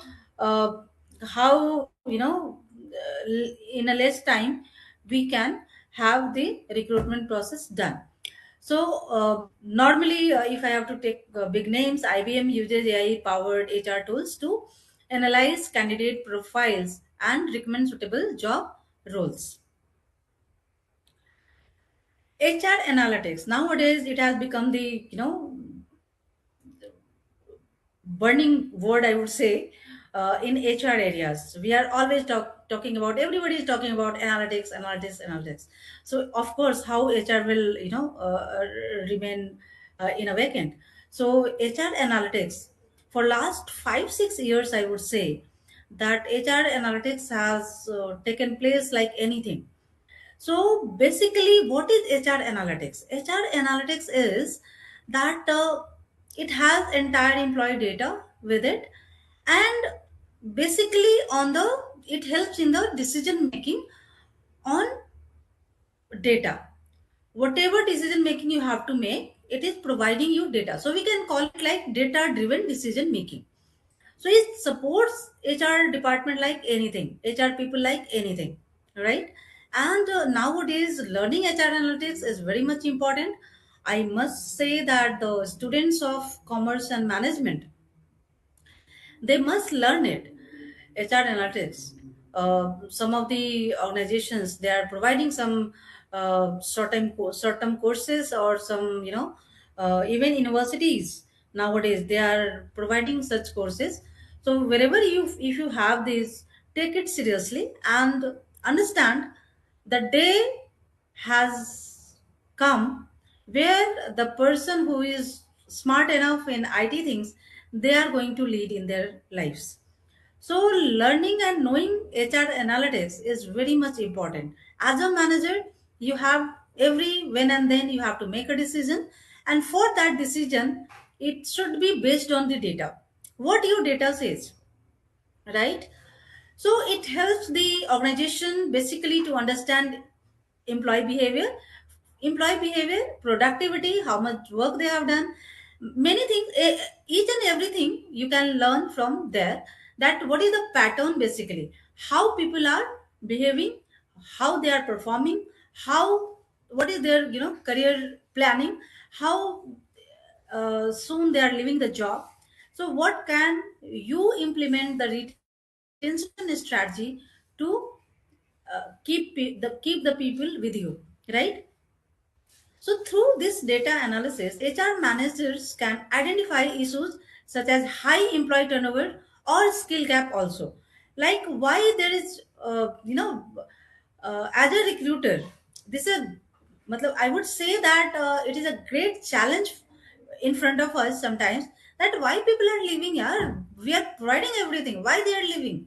So it is not necessarily that this is a part of salary. They are nowadays like just jumping the job. Now today's generation is coming, and on the basis of my articles I have read, and the observations I have made of my own students, I would say that the time even is there when 9 to 5 job, it is with us, our generation only.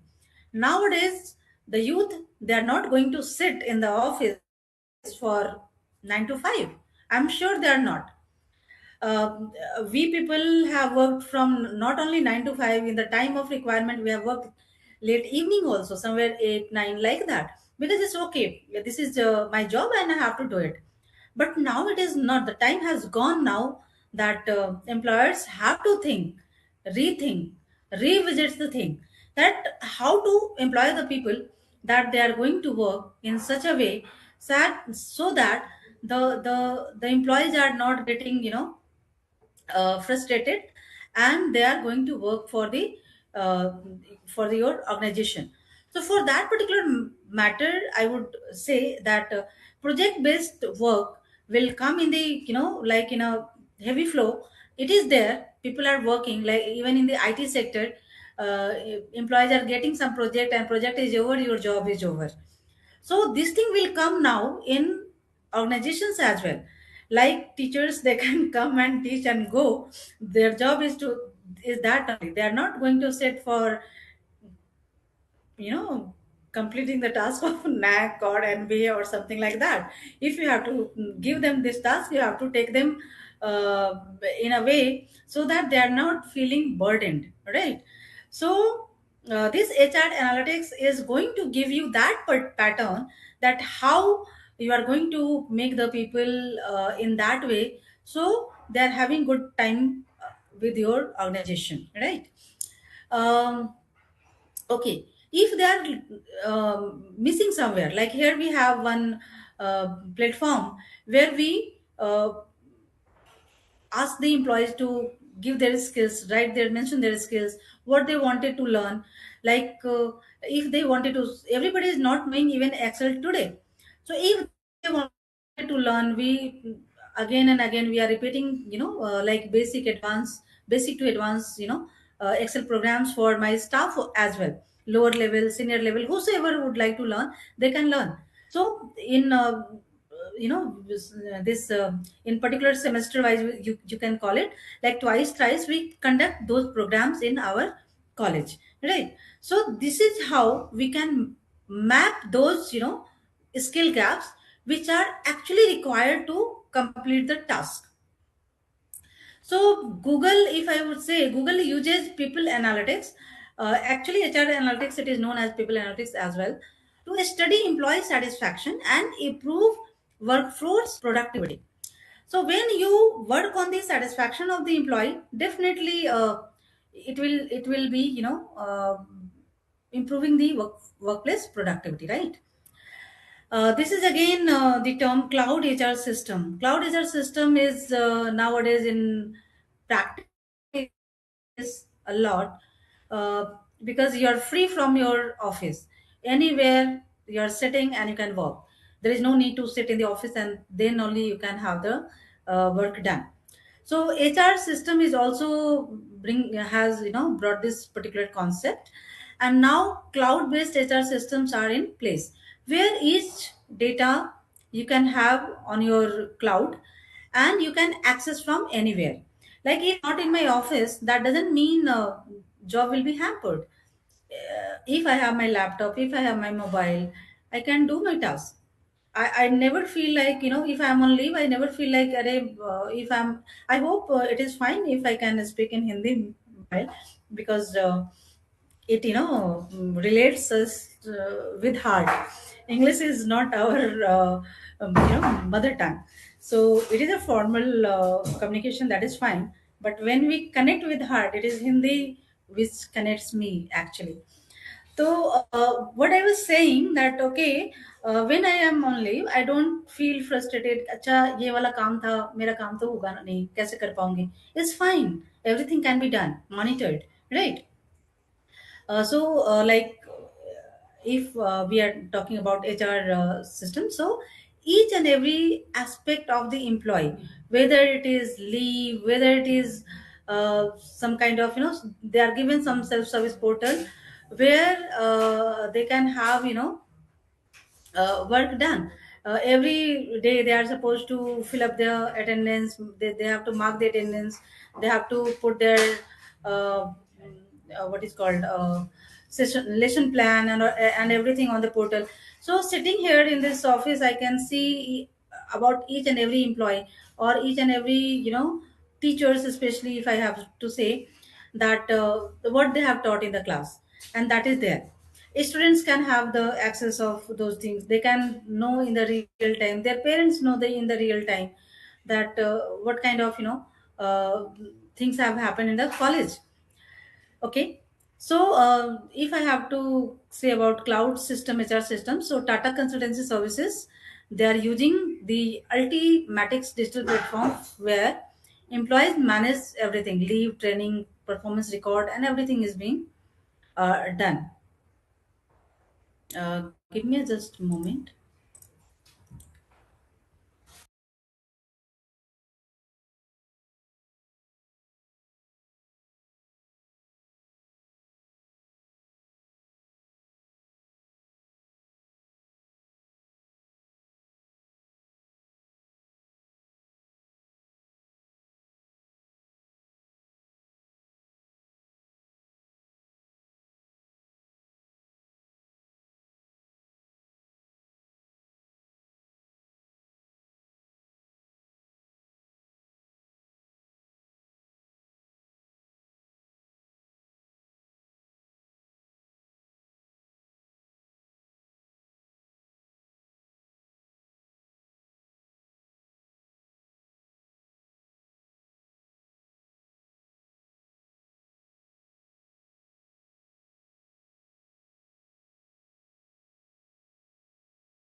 Thank you. This is the again, the issue of technology that you become, muted. Okay, fine. So let us move to the next topic, that is digital recruitment. I hope we are together here on this platform, right? So digital recruitment, it is entirely using the online platforms, digital tools to attract and hire the people, employees. As we know that many of the job portals like Naukri.com, Faculty Plus, LinkedIn, it is in the limelight nowadays. Shine is there, Shine.com. Many other job portals are there for the corporate people as well, where you can have the access. You can buy the subscription and you can post your job. Social media also is people are getting so many job openings, they are posting there.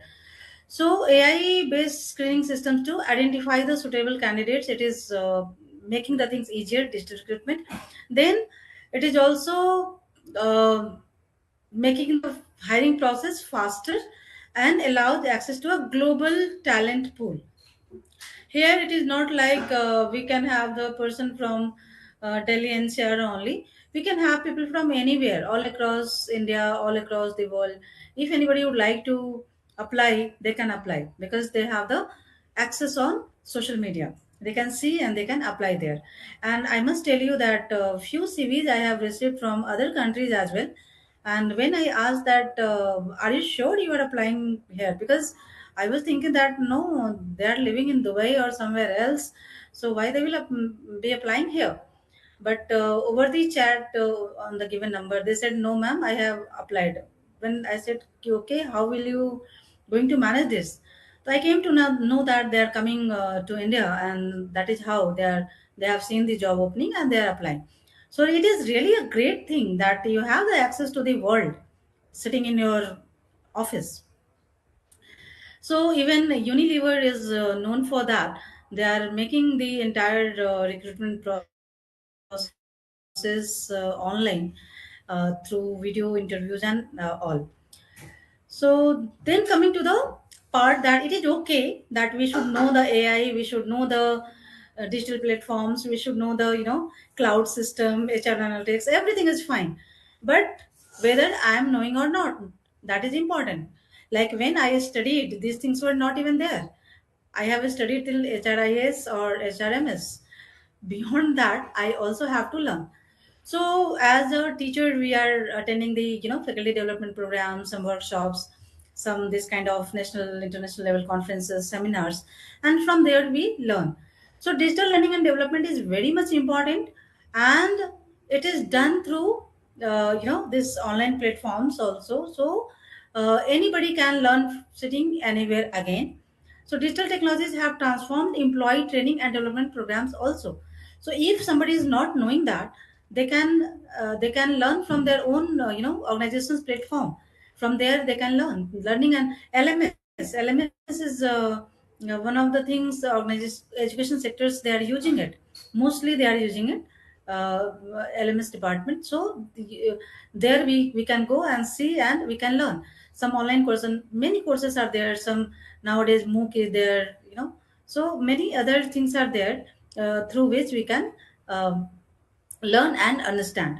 So it is improving somewhere. And as in HR officer, I would say that we also provide some videos. It is there on our ERP portals. You can see and you can learn from there. So learning anytime from any location, it has digital things have made the things easier. So Infosys, they have this learning LMS, that is Lex Learning platform, where employee can access thousands of online training courses and they can learn from there. So it is not only about HR recruitment, selection, onboarding. No, you can learn and develop yourself as well. Learning and development is very much important for anybody, because when we join, we know the limited things. With experience, with time span, we learning that, oh, I don't know this, I don't know that. So we have to uh, learn accordingly, right?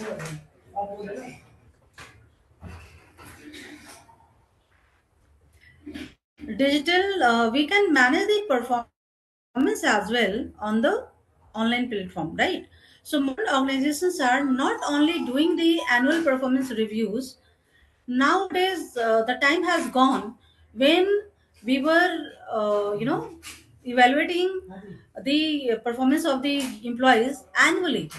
It was done earlier, 360 degree, 720 degree appraisal system, feedback system came. Now it is like every when and then. You don't have to take the people forward if they are not performing at your yardstick, right? So you give some feedback that okay, fine, do your task, and if you are able to do that, go ahead. If they are unable to perform, you can give them the, showcase them that okay, fine, your performance is this, I now onwards cannot uh, go ahead together. So you can either you leave or I have to show the gate. No, nowadays it is like that.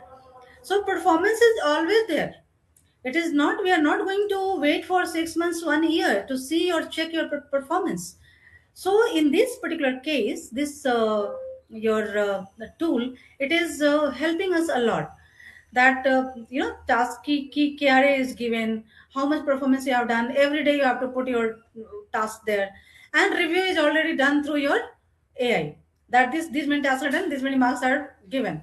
So performance is even we can check on the daily basis that how much work was assigned and how much performance was done.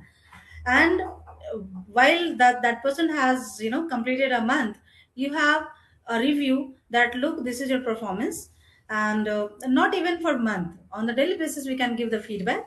If we have the uh, thing that okay, through training, through understanding, through letting them understood the requirement, if we can improve their performance, that is fine.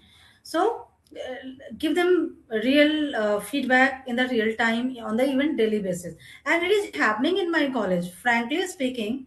It is done in my college that we are getting the feedback. If it is good, it is fine. If it is, if improvement is required, we are getting the feedback even in the next matlab, I would say not even next morning, in the next, the same day in the evening, that this task was done and it was not done yet. 7 8 o'clock, sometimes 5 o'clock, 6 o'clock, we are getting the message that this is your task and you could not manage. Okay, if you have some issue, like if I am taking this session and my time has, I have given my time here, so I have already informed the reporting officer that look, I have this engagement, I cannot manage this time for today. So they will not evaluate my task for that day. They will see my job, and they will say that okay, she has done this particular 1 hour session there, or she has attended online seminar today, so fine enough, your task can be performed tomorrow. But something is, if it is important, definitely I have to work together after this session, after my speaking is over, to complete my task. So it is not about year or 6 months. Nowadays we are getting feedback on the regular basis, even daily basis, I would say.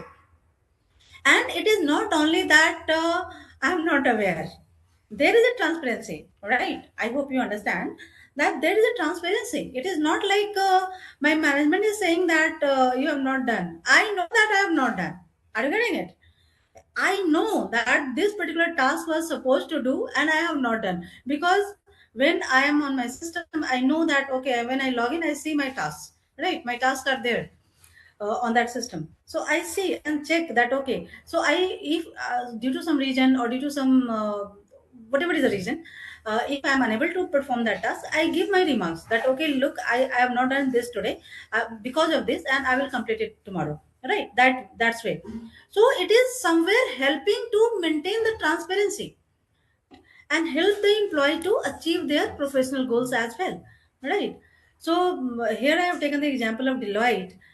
They have entirely replaced the appraisal system through digital system, and that provide continuous feedback, right? Yes, again, this point is very much important, that is employee engagement platforms.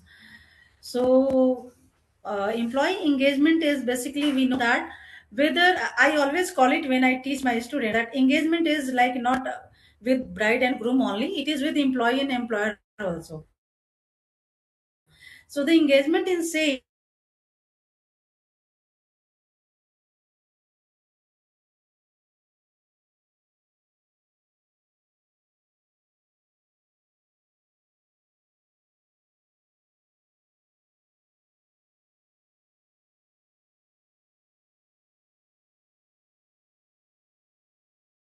you are at the, you know, you are starting your career, you complete at least 2 to 3 years. This is for students I am saying, that whenever you are joining, take the things, and you have many offers in your bucket, choose the best one. Whatever is the, you know, the place you are going to join, at least complete 2 to 3 years there, then think that okay, I have to change a job. Nowadays it is, you know, so many hopping is there, job hopping, and it is not going to lead you somewhere. Again, I am saying not this only for a student, for my teachers also, those who are freshers, they may have 2 to 3 years experience.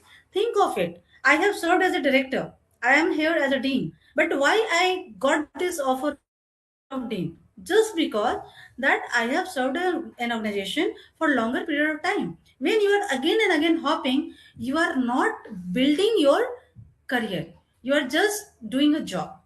That is what I say.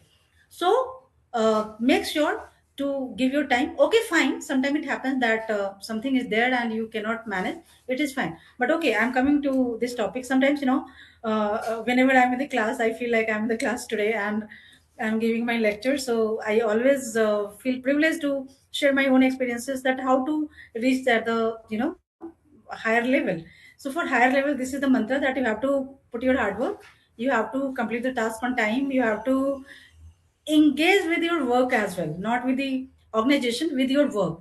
Engagement with your work is very much important. Somebody is there who is liking the job and completing the task without any complaint. Somebody is there who is not liking the job, or might be something else is in his or her mind, or not putting effort, or whatever is the missing. I cannot say anything here right now, but whatever is the missing, you try to find out that gap and pluck it, right, join it, so that you can also perform in a better way. So employee engagement is also, we can see through our online platform. Like how, you know, sometimes it happens that you notify something. I'm sure Gaikwad ji would vouch this, what I'm saying, that you put a notice, you say that this is going to be implemented, nobody will come to you that, sir, this is not in my favor or whatever. Nobody is going to come. When it is being implemented, people will come to you that, sir, this should not be done, right? So some, what it shows somewhere engagement is missing. We are just performing our task, we are not engaged with the job, we are not engaged with. So this digital platform, it is also going to help us to manage the employee engagement. We can have, you know, so like in my organization, we you know, just throw some survey, that how, you know, the things are, you are feeling, if you are the director, if you are the chairman, how you will take the organization forward. So that kind of things shows that how much you are engaged with the uh, your organization. So that is monitored through ERP, right? So that is how, and this is going to make the organizational culture better. It is, you know, helping the organization to understand the people, as well as people will understand the management, right? So we are using Microsoft, you know, for this particular laptop also. So they are having this kind of, you know, team. They facilitate collaboration, communication along employees working in different locations through this kind of platforms, right? Fine enough. So let us move to the benefits of digital HR. So digital HR, basically it provides several benefits. It increases efficiency, reduces administrative workload, and improves employee experience. We feel better now. Like when I apply and my job is, you know, my leave is sanctioned, I feel happy. Okay, I'm going on leave today, but tomorrow I'm not coming, and my job, I'm entirely free from any burden. So because my leave is approved, right? So somewhere it is reduces the administrative task. Earlier we were using the one page of form kind of thing. So we can imagine, you can imagine how much it was difficult to take so many people's signature on it and get the approval, final approval from the director. It was very much difficult. But to have this platform, in-house platform, you can apply, you can get the sanction, leave or everything, and you can see from anywhere what is the thing, who is my doing my job, right? Digital system also enable data driven decision making. I have talked a lot on decision making also. So decision making will be easier. Workforce planning, as I said, it will be easier. And it is giving automated payrolls. It saves time. It reduces the human errors in salary processing. When you are maintaining 300 people's, like here I'm doing, so it is very much difficult task if manual things will be done. Who came late, who came on the holidays also. Sometimes it happens that you, if your job is required, so it is maintaining those things manually, it is very much difficult. But once it is on that, just one click, it shows me that look, this Sima Kumari has reported for 28 days in February. Just for example, I'm giving you. So it takes only 1 second, right? So this is very much important. And challenges are there always. I always say that there's a two sides of a coin. So challenges are always there. So what are the challenges we are facing basically? The biggest challenge, our human being, I must tell you, I have my background of science. Later I moved to commerce and management, right? So my nephew asked me, he is working with Deloitte in Bermuda, and he asked me that, Bua, you are a science student, why you chose uh, this HR, and that to leave that part, why you are teaching when you have the distinction marks in income tax, this that, why you are teaching HR?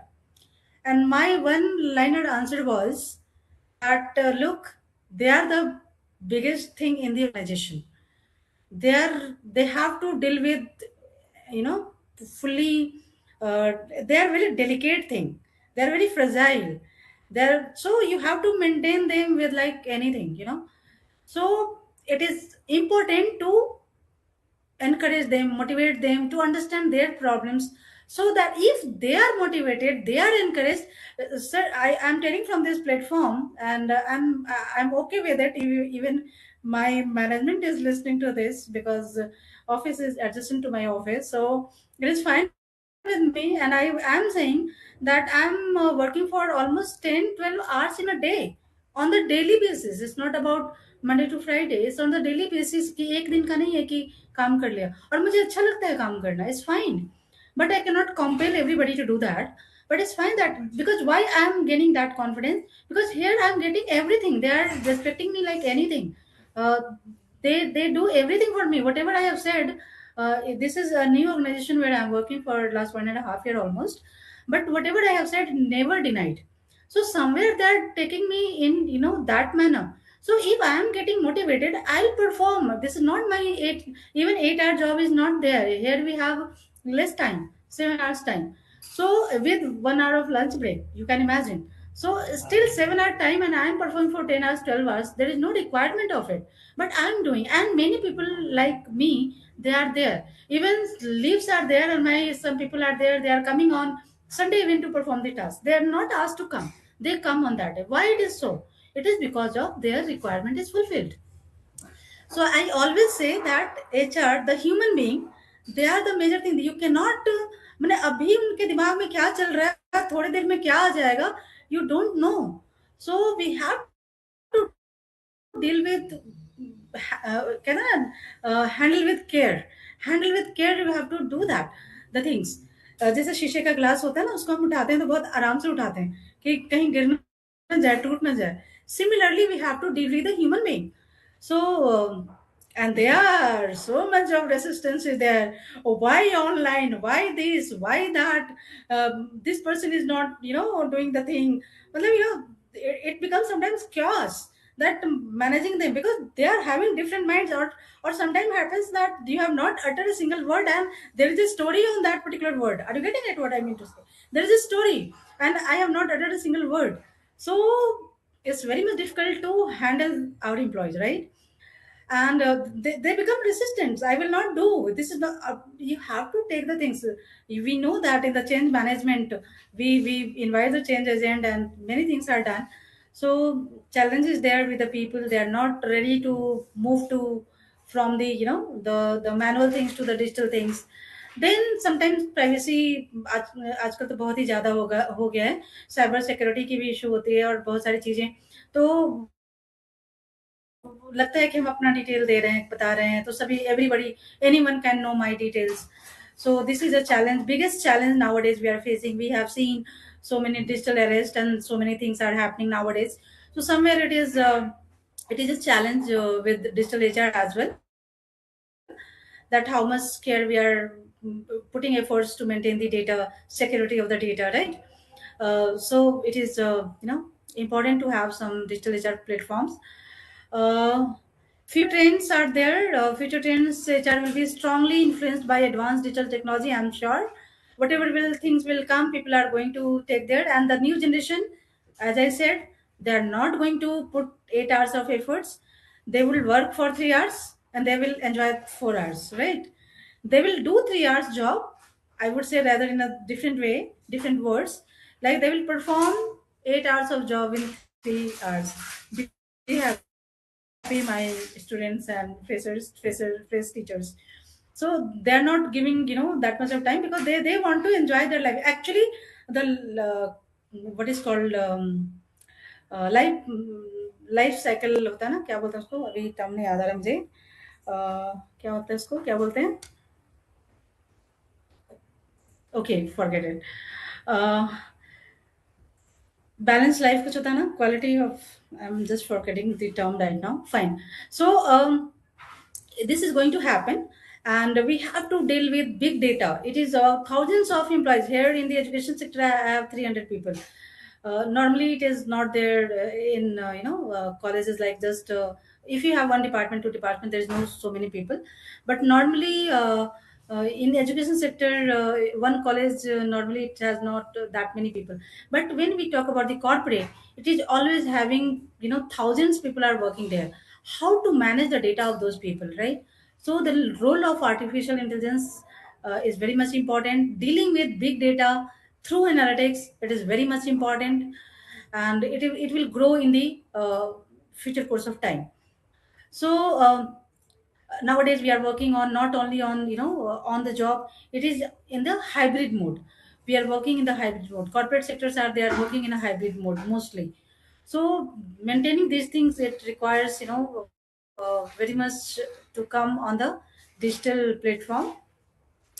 I always say that start with why. So it is also important why we are coming to this digital platform, why we are asking this. So we can see that on why axis there is growth and here is time. So we can see this image has been taken from the Deloitte analysis. So jumping the curve, we can see that here it is traditional approach. It is bringing the growth here, but the digital approach, it is bringing the growth like this, right? So it is known as a S curve, right? S curve of growth. So basically AI is helping to meet that plateau, right? So why is very much important in our life? Why we are studying here in 2026 landscape? Because 76% of large enterprises, they have fully integrated AI into HR function. So it is important for us as well to have this. So can I ask one question here, that what do you feel?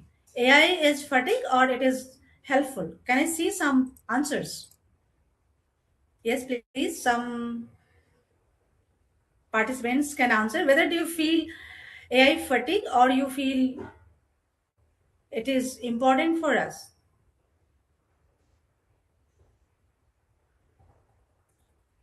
I'm seeing some questions. I'll answer that. Okay, fine. Okay, it's important, right? So it is not fatigue. Even in one click, your job is done, and I feel happy, delighted. Even I would say delighted. I feel delighted when my job is done in a one click. Thank you for answering. So let's move further. Few slides are there now, and I'm sure my time is about to end. Give me 2, 3, 5 minutes maybe extra if I'm meeting the timeline. So what in life, even I always say that why is important. Always why is important. क्यों करना है मुझे? क्योंकि सभी लोग कर रहे हैं. 76% people are doing. Why not me? My organization should also come on that digital platform, right? So why is important? And your growth is not like, parallel to time. You are not getting the growth parallel to time. You are growing like anything. I must tell you, I will not take the name, but I have seen very closely one of the publisher here in Delhi, that in last 75 years where they have reached nowadays, one of the publisher they have reached in just in 10 years. So that is how the growth is there. Why? Because they are using the technology, right? So what is this? So basically, from isolated tool to unified ecosystem. What is this integrated HRMS actually? Gen AI, we are always talking about. Agentic revolution recruitment, always we are talking. Like if you are manually checking the CVs, you can screen only 30 CVs in an hour. Whereas through AI, you can, in 1 hour, you can screen 1000 CVs, right? L&D is there. Hyper personalized learning paths that adapt in real time to skill gap. It is giving you platform which is personalized where you can learn what you don't know actually. So why not to have that digital HR platform? Then predictive people analytics. Nowadays we are working on predictive analysis. So if you are predicting turnover of with 85% accuracy, so that much great result you are getting, 85% accurate result we are getting, then definitely what we can say, that what we have to do, prescriptive, what we should do. So what happened, what is the reason behind descriptive data, you can find from there. Example of a fintech company reduced time to fill from 52 to 19 days using AI. So that is how it is, analytics is helping us. Then comes to how, why, what, and how. So how we have to do. So we have to keep the people first. We have to keep the people first. And here it comes, like we have to somewhere address that FOVO. Nowadays FOVO is like fear of becoming obsolete. Like at this career stage, if some new teacher in my department is coming, and if I don't know something, so I may have the fear of becoming obsolete, right? So I have to learn, I have to manage my pace, my level accordingly. Whatever I have, that is fine, but whatever new things are happening, I have to learn that to remain in the I would not say the race, remain in the platform. Because nowadays even I would say that although government sectors or some as per the UGC norms in the education sector, we are having the retirement age of 65. But if I'm not learning something new, definitely nobody is going to keep me or engage me for a longer period of time. So I have to keep myself updated. So that is why it has, it has come that uh, relearn, relearning is very much important. So we cannot only have this thing, we have to take the people, we have to groom the people accordingly, right? AI fluency as a baseline by 2026. Earlier we were talking about digital literacy rather, I would say literacy, whether people are literate or not. Then came to financial literacy. Now digital literacy, and now it is AI literacy. AI is going to have impact on everything. Our life is, entirely monitored, maintained, managed by AI. So we have to learn this. So this is why it is important, right? So how we can have the success on it? So clean data. What happens, we have learned in, Charles Babbage's rule, garbage in, garbage out. No, for computers, what is said, garbage in, garbage out. So whatever data is we are feeding, accordingly we are getting the result. So we have to ensure that data is correct, right, cleaned. change the champion, appoint some internal advocates. I must tell you, sir, ma'am, that I am the person who doesn't like paper at all. For me, creating a course or file, it is very much difficult task. I must tell you, I accept my weakness, I would say, but it's fine. On my system, you ask me, give me a second, I can show you anything. For last 20 years, what I have done, that is there on the one click, right? But maintaining data in hard copy or maintaining the file or pages, sorry, I cannot. I'm the person, when I joined the college, I said no, I want leave online. I brought in almost 80% of the tasks on online mode here, because I cannot. When they ask me that, Seema ma'am, you are doing well with the things and you have great experience as director and all, so please manage my HR department also. You guide them. So I said fine, but I'm not going to deal with these papers. They said okay, fine. But slowly and gradually I brought the things on, HR things on platform. Earlier other things were there, but HR things were not there as such. I entire team of HR, I said, see, I cannot work with these papers, so please maintain this. So change the champion. When one body is there to speak in favor of that, they are going to adopt, the people are going to adopt. I motivated like anything to my employees that look, when you approved leave you are submitting in my department, and by chance one fraction of percent is there that your leave application has lost due to any good reason, right? What will happen now? There will be charge on you only, not on me, because you don't have the prescription that okay, this is a copy I have submitted to HR, right? You don't have the copy of it.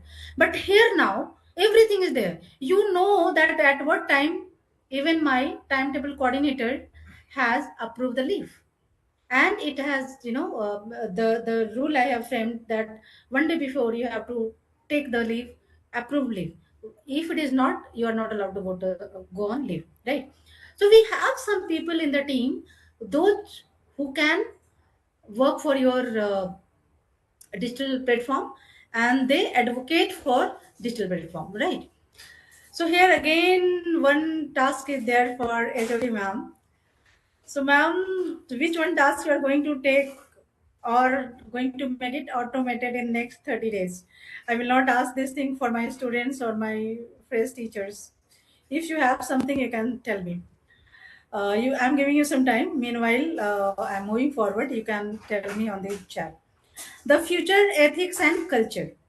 When we are talking about this, um, AI and all, we have to understand that they are not sensitive, right? We have to keep human in the loop. I mean, we are working on data, we are working with AI, but we have to understand that we have to keep human in the loop. Whatever we are doing for our people. They should be happy, Just I'm bringing the digital platform and they becoming like, and getting angry on it. It is not going to work, right? And make the culture as a differentiator. Make the culture. Technology is replicable, right? Anybody can have it. You can have your own ERP, but you cannot have the people who they are with you. Gaikwad ji, sir, जो लोग आपके पास हैं वही आपके पास है, वही आपके लिए काम कर रहे हैं, राइट? सीमा या सीमा के कॉलेज का कोई काम नहीं करने आएगा. सिमिलरली आपके कॉलेज के लोग मेरे लिए काम नहीं करेंगे. तो as a culture we have to make the differentiation that look, this kind of work culture we have, and you are my asset, not asset properties or whatever it is, right? So we have to make this. So fine enough. So let me go to these questions later. Let me have these questions first, which has come in the chat box. Okay, so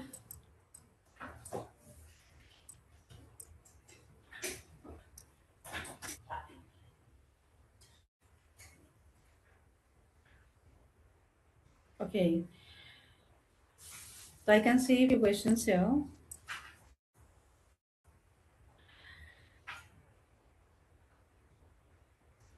I believe I have already discussed what skills HR professionals should develop to adapt to digital transformation. For that matter, basically, you don't have to learn the coding, right? You have to understand your requirement. HR professionals, you should learn that how you are going to make a decision on the basis of the data. I am giving you the data. You tell me now. There is what going on. We all have the news. We all have the things. What kind of decision we are going to make? Whether we are having the impact. Nowadays, I have seen so many news channels they are showing, and governments are assuring that there is no issue of LPG connect gas and this and that, but people are complaining about it. And I must tell you, my maid, she told me that, ma'am, we are not getting the LPG gas. I said, okay, you have your own connection in your name? She said, yes. I said, have you booked your gas connection for right now? She said, no. I said, you connect and then tell me. She is just in front of me. She dialed the number and did, and it came that, okay, because she has completed the sufficient days, so it was booked. So now you are getting it. People are talking about the negative things, and actually they are getting the impact. We will not be impacted by, many of us maybe, by these things if everything will remain same like as it is going on right now. We are not going to having that impact, but the people who are talking about negative, they are going to have the impact. And not only that, my in my college, my mess people, they told me that we are getting gas cylinder at 3500. I said, why you don't have your own connection? Okay, I'm relating it with your HR professional things, that the problem is not of uh, the AI, not of the digital, not of the things. When computer came now in 90s, they were people were there again. They said that, look, now the job will be over. There will be no. I'm taking these two questions together.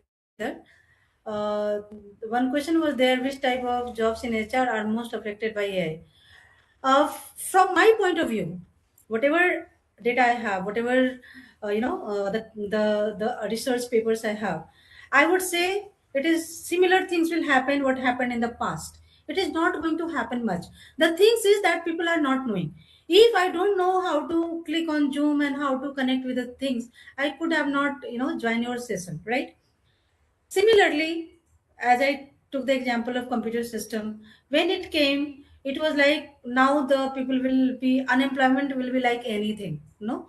But we saw, my generation at least, they have seen that we had as many as people were there in our family, the laptops, no. Not only in the office, we had our separate laptops, separate system at our houses. So it was not diminishes the jobs, not remove the job opportunities from the market. It rather increases. When you are sitting at your home, you can work, no.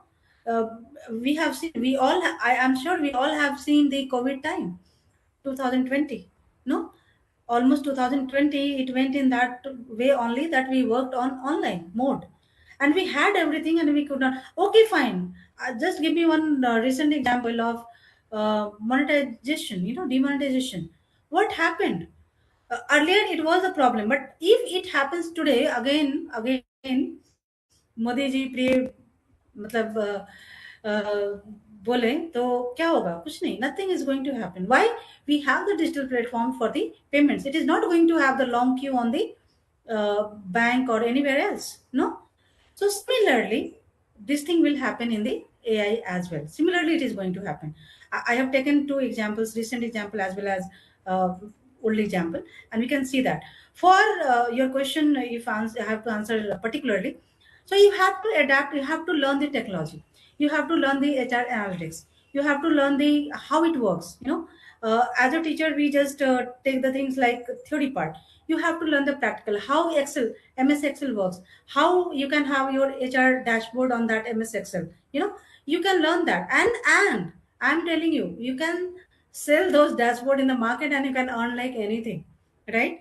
I had a discussion with my management. I said that the platform we have made, if the similar platform can be sold in the market and you can get any number of amount for that, but okay, fine, that is our personal and we are not going to sell it. But just I'm telling you that because we have the engineering department here, they keep on working on these things.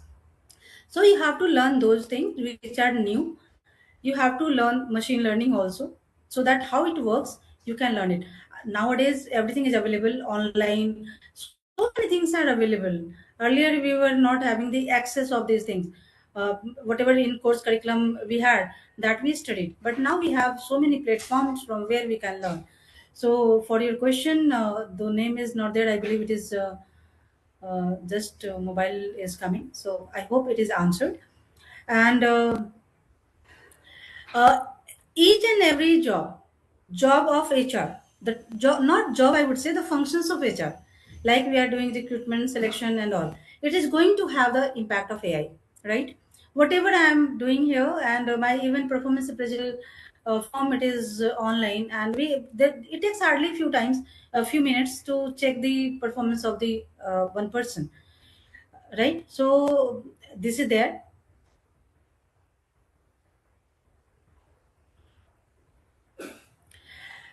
I have discussed the challenges, the major challenge of our security of our data.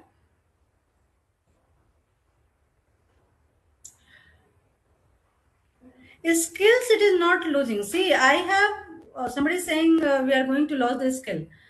I'm the person of management, and I worked with my ERP team that I require this, and I told how to frame the code also.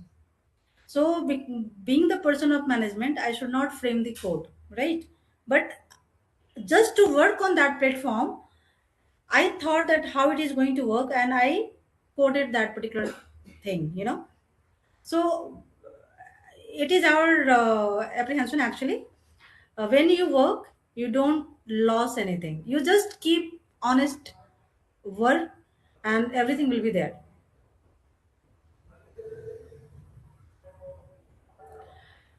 Okay, fine enough. So I believe I have answered the questions and completed the session not in time. I have taken, I believe, almost 10 minutes more, 10 to 15 minutes. That's fine. I hope I'm audible. It is from my side. Thank you so much for inviting me for this particular session, giving me the opportunity to explain my knowledge, share my knowledge, and I also learned that with the use of AI, you can, lose your skill. So it hampered actually for seconds that, okay, it happens. No, it is not going to happen. Uh, thank you, ma'am and sir, Sital ma'am and Gakwar sir. Thank you so much. Over to you, the organizers.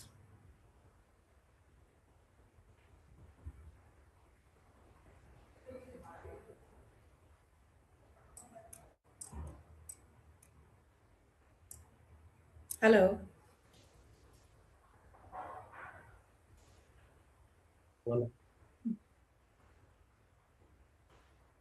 Thank you, ma'am, for your enriching and insightful address. We are truly grateful. To further enlighten us and to share their reflections on today's session, I now invite our respected chairperson, Dr. Praveen Jadhav sir, HOD of Commerce, Sri Shahu Mandir Mahavidyalaya, Pune. Please, sir.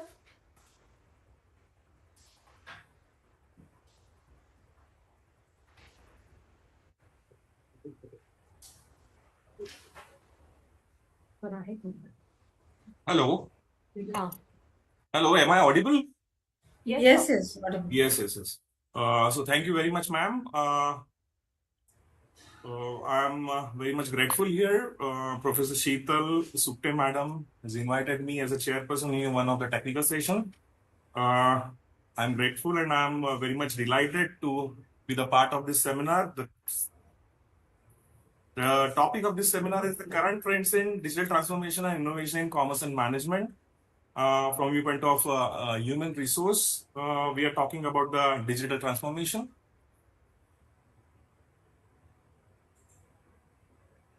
Hello, am I visible? Yes, Hello. Yes. Yeah. So at the first, very outset, I would like to thank the director of your institution, Professor Dr. Rajendra Kamble sir, then the head Department of Commerce, Professor Sheetal Sukte madam, and all your organizing committee of your college, and all professors, teachers, and dear participants from all over nation. We are hearing Dr. Seema Kumari Madam from Assam from last 45 minutes. Ma'am has almost touched all the aspects of HR, which was we are observing from last 10 to 15 years. And definitely it is very much important nowadays. What we can see from her speech, she has talked about almost everything regarding the HR. For example, I can say online interviews, the all recruitment and selection procedures, then payroll, then all compliances, then administrative tasks, technological advancements, almost all the aspects, all the tools of HRs. And previously, definitely HR was, we used to say the human resource is the very much important asset, and we are treating it as an asset in our accounts. But with the change in a time of period, what we can observe, what we are observing, although so many things we have in HR, that is e-recruitment, virtual onboarding, HR analytics. Then she has talked about performance management system also. Okay, all these things are there. We are observing, we are doing practice in these particular aspects. Along with these all tools, we have some challenges also. She has talked about the challenges also, that is data privacy, cyber security, then employee resistance to change. Almost all together, if you see, the most important thing in HR is the motivation. Whether motivation and moral is there in the present employees, that always is very much important.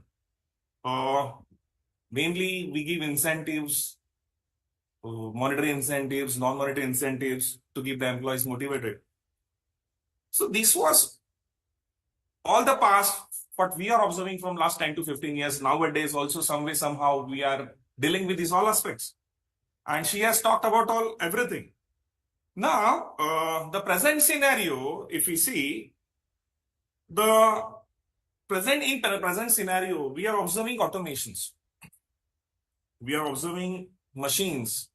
We are observing new scientific devices. We are observing the robots. We are observing the artificial intelligence in our commerce and management. Many participants are asking that question whether AI is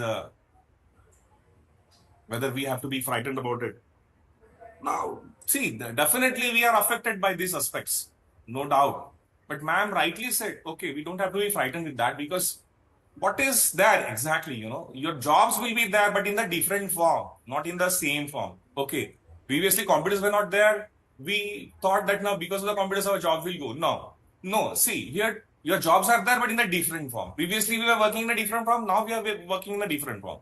So jobs will not go, your presence will be there definitely, but in a different form. So you require in the industries in a different way. What we are observing rightly, see, your creativity is definitely right. What I can observe, medical industries in our college and our education industries, in banking industries, what I observe, if you take the example of medical and health sciences, nowadays doctors are replaced by the robots. See, if you want to make a surgery knee replacement, the robots are doing much more perfect with artificial intelligence. Now, where doctor will be placed? This is again a question. So, that what we are frightening, it is right away we are frightening. Definitely, whether doctors will be there tomorrow, we don't know whether we will be there or not. In college and education industries, what we are observing. See,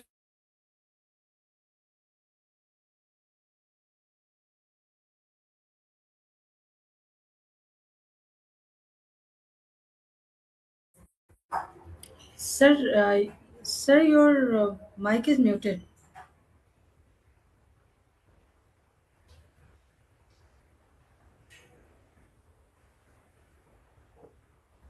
Am I audible?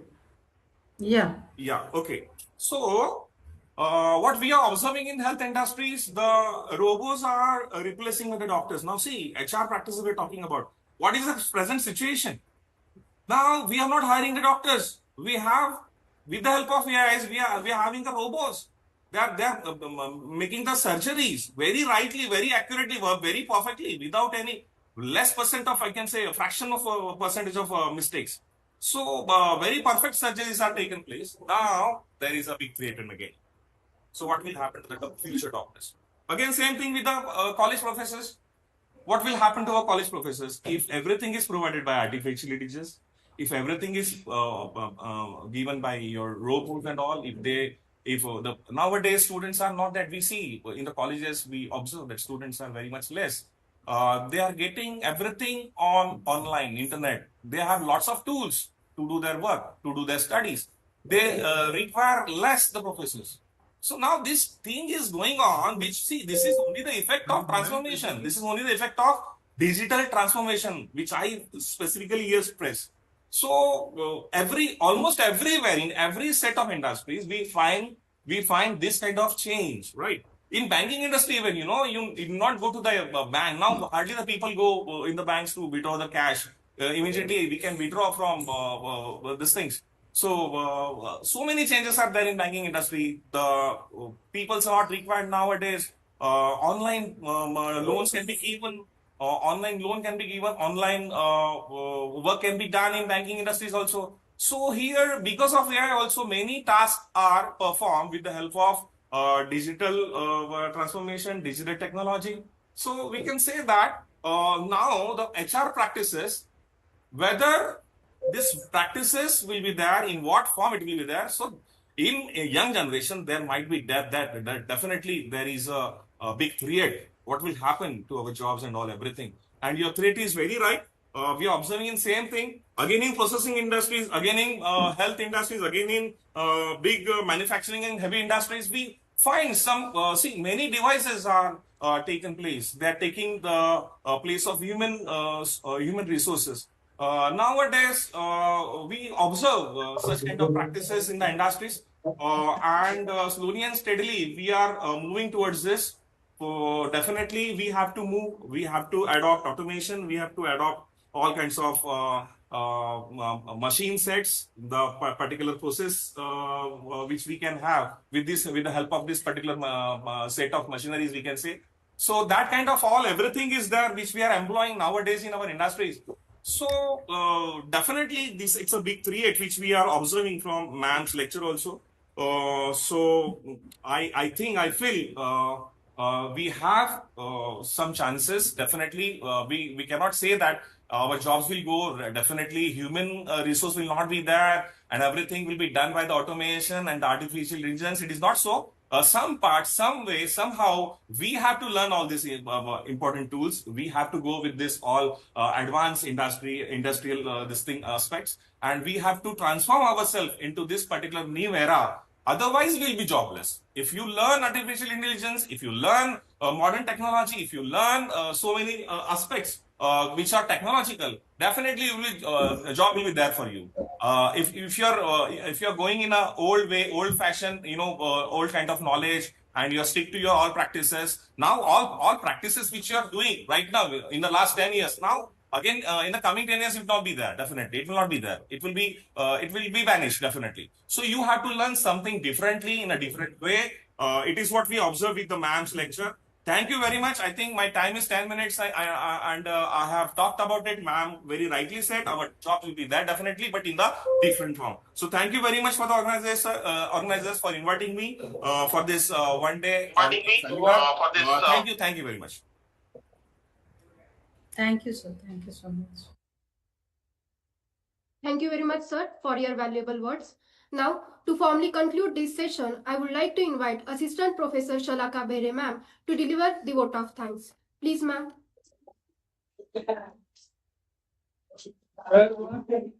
Thank you, ma'am. Respected Chief Guest, Honorable Resource Persons, esteemed Chairperson, distinguished delegates, faculty members, and dear participants, on behalf of Organizing Committee, it is my proud privilege to propose the vote of thanks at the conclusion of first session of our one-day national conference.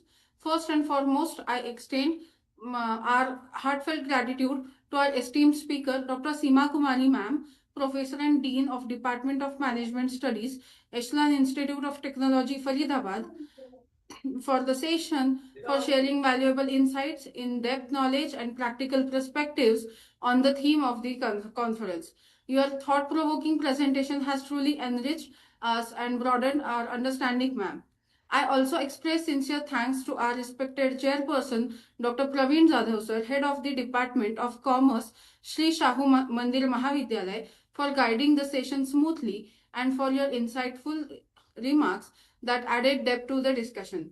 My appreciation goes to all the delegates and participants for your enthusiastic involvement, meaningful questions, and active participation, which made this session interactive and successful.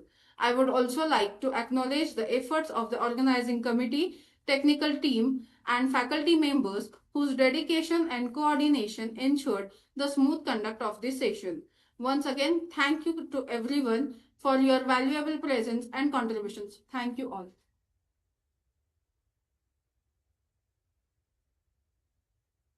Thank you, ma'am, for beautifully expressing our collective gratitude. With this, we come to the end of session 1 of our conference.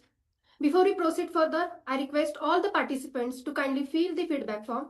Your feedback is very valuable to us. The link will be shared in the WhatsApp group. Participants, we are going to start our next session in few minutes. Participants are requested to stay connected. Thank you very much.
Hello, am I audible?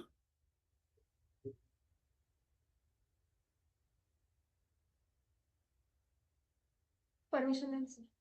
Am I audible to all? Yes, sir. Okay. Thank you.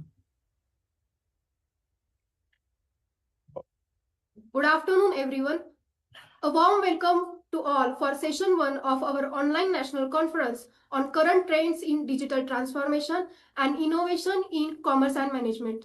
I am Assistant Professor Harshali Taru, feel honored to continue as your host for this session. Our technical session 2 focuses on the theme Empowering Entrepreneurs, the role of digital transformation in business growth. In today's fast-changing digital world, entrepreneurship is no longer limited by traditional boundaries.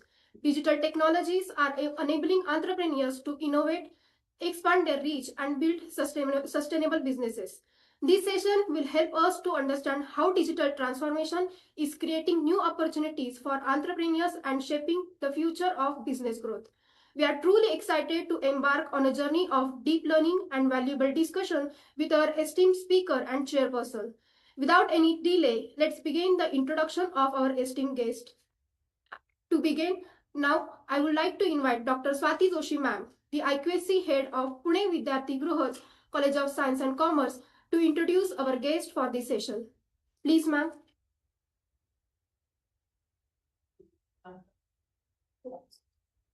Thank you, Harshali madam. Good afternoon. Respected chairperson of today's session, distinguished dignitaries, esteemed faculty members, research scholars, and dear students. It is a great honor and privilege for me to introduce a distinguished academician, eminent researcher, internationally recognized author, and inspiring mentor, Dr. Sachin Gupta. Dr. Gupta is currently serving as an assistant professor in Department of Business Administration at Mohanlal Sukhadia University, Udaipur, a NAAC A-grade accredited institution. He holds a DLit in Management Science from Sambalpur University, along with PhD and MPhil in Business Administration from the University of Rajasthan, and has also qualified UGC NET in Management. He has further enhanced his academic expertise through advanced programs from prestigious institutions such as XLRI Jamshedpur, IIM Indore, and University of Delhi. A prolific scholar, Dr. Gupta has published more than 55 research papers and presented over 50 papers at national and international conferences. He has also authored and edited several academic books published by renowned international publishers such as CRC Press, Taylor and Francis, Routledge, Wiley, and IGI Global Publication. He has guided several research scholars, delivered more than 100 guest lectures and keynote addresses, and holds multiple patents and copyrights, reflecting his remarkable contributions to research, innovation, and knowledge creation. Ladies and gentlemen, Dr. Sachin Gupta truly exemplifies academic excellence and intellectual leadership. I warmly welcome Dr. Sachin Gupta, sir, for this conference. It is my great honor and privilege to introduce our esteemed chairperson of this session, Dr. Kishore Shankar Nikam, sir.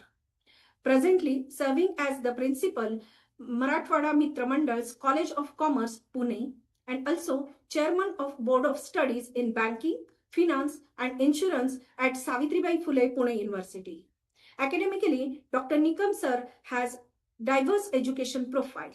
He holds PhD in Banking and Finance and qualified UGC NET and SET examinations. His academic journey is enriched with BCom, MCom, GDC, CA, DTL, DBM, PGDBM, ADM, CA Inter, CA Final Group 2, LLB, MBA, MA in Economics, along with Diploma in IPR, DLL and LW, DCCL and NISM examinations.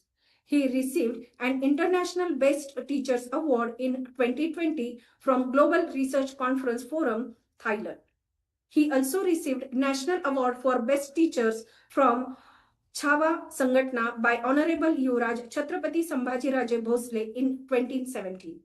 He has authored 63 books of accounting, banking, auditing and taxation, business administration, economics, and costing. His 78 research papers published in various reputed journals like UGC Care listed journals, peer-reviewed journals, and double-blind peer-reviewed journals. He accepted 70 and above invitations as a resource person for various conferences, seminars, workshops, and subject experts. Along with this, he delivered 106 ICT lectures related to auditing and taxation, company law, research methodology, human rights, field projects, and cybersecurity. Under his valuable guidance, 3 students awarded PhD, and currently 6 students get his helpful insights for their research journey. With great respect and admiration, I welcome Dr. Kishore Shankar Nikam. Thank you. Thank you, ma'am, for that wonderful introduction. Let's now hear from our speaker. Now, I request our speaker, Dr. Sachin Gupta, sir, Assistant Professor, Mohanlal Sukhadia University, Udaipur, Rajasthan, to deliver his session. Sir, the platform is yours. Please, sir.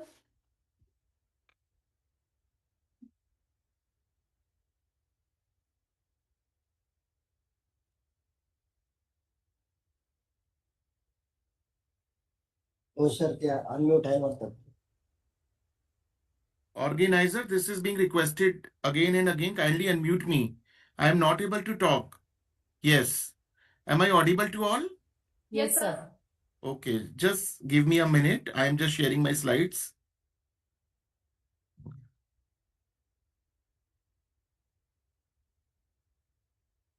I think my slide is visible to all. Am I audible? Am I audible? Am I audible? Yes, sir. Yes, You sir. are audible. Just give me a minute, ma'am. There is a net fluctuation here in this campus. So maybe I'm not able to share my slides, but okay. I am just starting my session. So just a minute, ma'am. Yes. So, good morning, respected dignitaries, esteemed faculty members, dear researchers, and my dear students.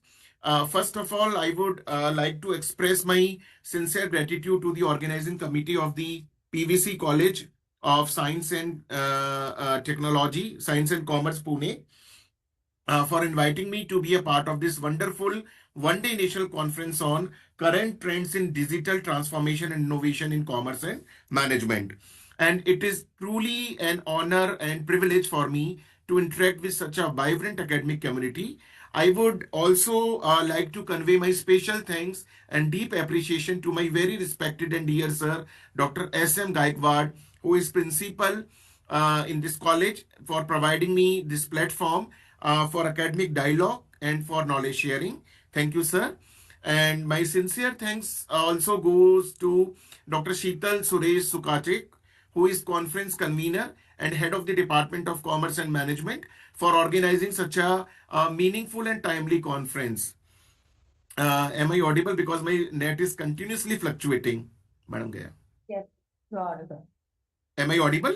Yes, yes, sir. Okay, ma'am. Okay, thank you. So, this conference is no doubt is a wonderful conference, and we are here to conclude on a very important aspect, that is, what are the latest trends in commerce and management which are now need of the hour. So, when Dr. Gaikwad sir allocated this topic to me, I was highly surprised. Ki sir, wonderful. You are organizing this conference, which is no doubt a need of the hour in a VUCA world. So, I mean to say, this conference like this are not just academic gathering.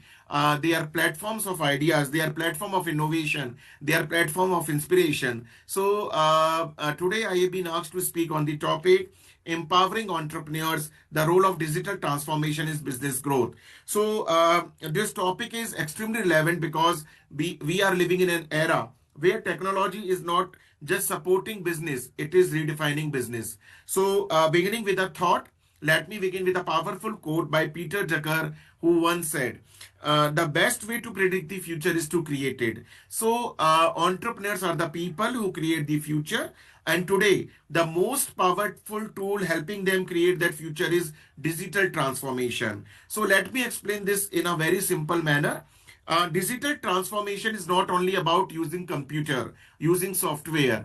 It is about changing the way business operately. You have to create value. You have to connect with the customer through digital technologies. Earlier, businesses were based on physical presence, but nowadays, businesses are based on digital presence. So earlier, business success depends on location, but today's success depends on innovation and connectivity. Now, how we can imagine a small entrepreneur sitting in a small town today can sell products, today can sell ideas across the entire country or even the entire world. So that is the power of digital transformation. So if we look India today, we are witnessing a startup revolution. Platform like digital payment system, platform like e-commerce marketplaces, platform like social media marketing, and platform like cloud-based services. They have dramatically reduced the cost of starting a business. Let me share a small example with all of you. Earlier, if someone wanted to start a business, what they were requiring? They needed a physical shop, a heavy investment, a large inventory, and advertising budgets. But today, a young entrepreneur can start a business with a smartphone, an internet connection, a digital payment gateway, and a creative idea. This transformation has democratized entrepreneurship. So one of the most important and beautiful aspect of digital transformation is that it reduces inequality of opportunity. So a student from a rural area can now learn skills through online platform. He or she can market the product through social media, can build brand digitally, and can connect with the global market as well. There is a famous quote which already says technology gives the small player the power to compete with the big players. So digital transformation has truly become a great equalizer in entrepreneurship. Key areas where digital transformation helps entrepreneurs. Let me highlight 5 important areas where digital transformation empowers entrepreneurs. Number one, digital marketing. Earlier, marketing was expensive. Today, entrepreneurs can promote their product through Instagram. They can promote their product through YouTube. They can promote their product through LinkedIn, WhatsApp business, and online advertisement. This allow target marketing at every low cost. So second one is digital payment. We all know that India has witnessed a massive digital payment revolution through various UPI payment gateways, mobile wallet, and QR code. So this has increased speed, this has increased transparency, and this has increased customer convenience. Even a small vendor, even a small street entrepreneur now accept digital payment, which is now unimaginable a decade ago. Third one is e-commerce platform. Platform like online marketplaces allow entrepreneurs to sell products nationwide without opening physical store, and this expands market reach and reduces operational cost. Number fourth is data-driven decision making. So digital tool allow entrepreneurs to analyze customer preferences, buying behavior, market trend, and this help them make better decision making. And number fifth is innovation, which is now scalability. Digital technologies, what they are doing, they are enabling businesses to scale rapidly. We can imagine a startup can grow from 10 customer to 10 lakh customer with the help of right digital strategy. So these are the various parameters of digital technologies. Still, there are some challenges in digital transformation. However, we must also recognize that digital transformation comes with challenges. Some important challenges like lack of digital literacy, lack of cyber security phenomena, so infrastructure gap in rural areas. So digital transformation must be accompanied by digital education and digital responsibility as well in rural areas. So as an university academician, as a professor of commerce and management, what is the role of universities and academic institution? I must say here at this point the role of universities and educational institutions become extremely important. We must prepare students not only to seek job, we should also prepare students to create job. So as an educator, we must encourage students to develop entrepreneurial thinking, technological awareness, innovative mindset, and problem solving skill, because these students who would be great entrepreneurs of tomorrow are sitting in our classroom today. So let me share other inspiring quote. Entrepreneurship is not about resources, it is all about resourcefulness. So many successful entrepreneurs did not begin with huge investment. They begin with a vision, they begin with a determination, they begin with a creativity and the courage to take risk. Digital technology, which can simplify, which can amplify these qualities. So no doubt the future of digital entrepreneurship is very vast. So looking ahead, emerging technologies will further transform entrepreneurship, such as artificial intelligence,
Okay, give me a minute, man.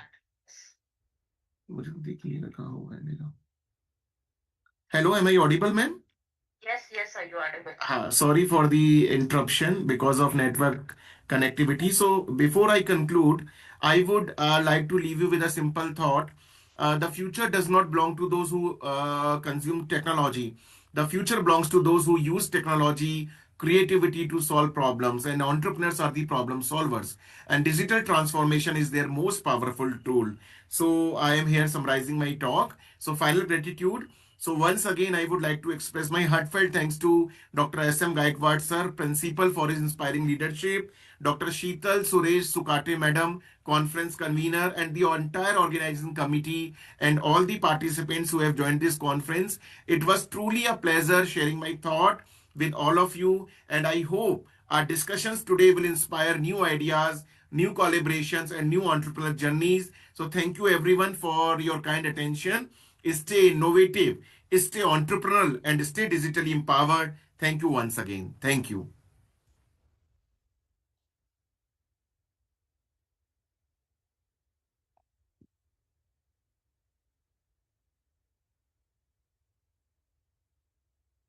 Am I audible?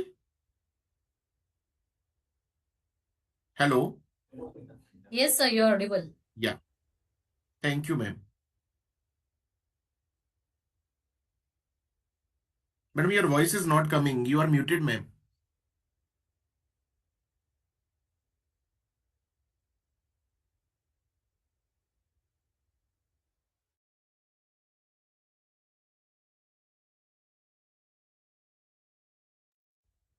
Sir, you can start, sir.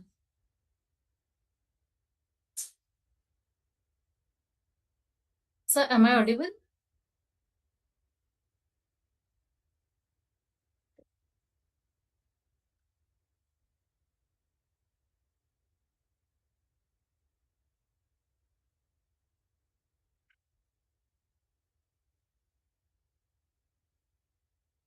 Sir, am I audible?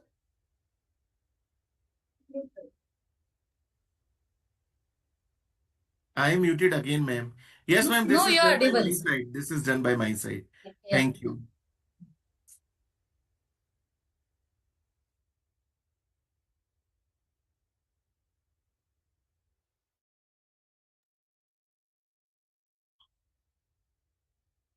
अरे यार मेरी तो आवाज ही नहीं जा रही है. Hello? Sir, you are हाँ, ma'am, this is done by my side. okay. So you are done from your side. Yeah. Okay.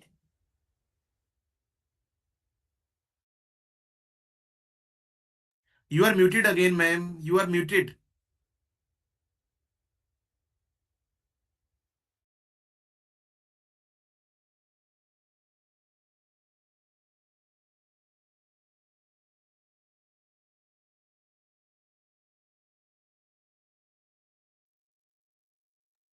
Madam, your voice is not coming. Yeah. Sorry, You sir. are. Yeah, yeah. Thank you very much, sir, for sharing your valuable knowledge and insight with us. Now, moving ahead, it is my pleasure to invite our respected chairperson for this session, Dr. Kishore Nikam, sir, Principal of Marathwada Mitramandal College of Commerce and Chairman of BOS Banking and Finance Board, Savitribai Phule Pune University, to share his remark and reflection on today's discussion. Please, sir.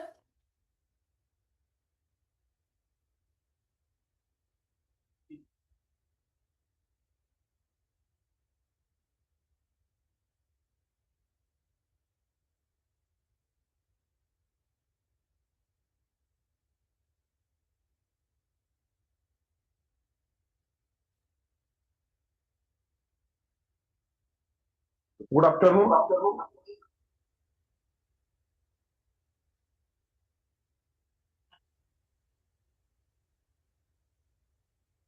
Good afternoon. Good afternoon, Dr. Kishore Nigam ji. Yes, good afternoon. Good afternoon. Good afternoon, sir. So, very nice session you have given, sir. Thank you. Thank you, sir. Make a So, plan to I Udaipur was, trip, sir. yes, I will.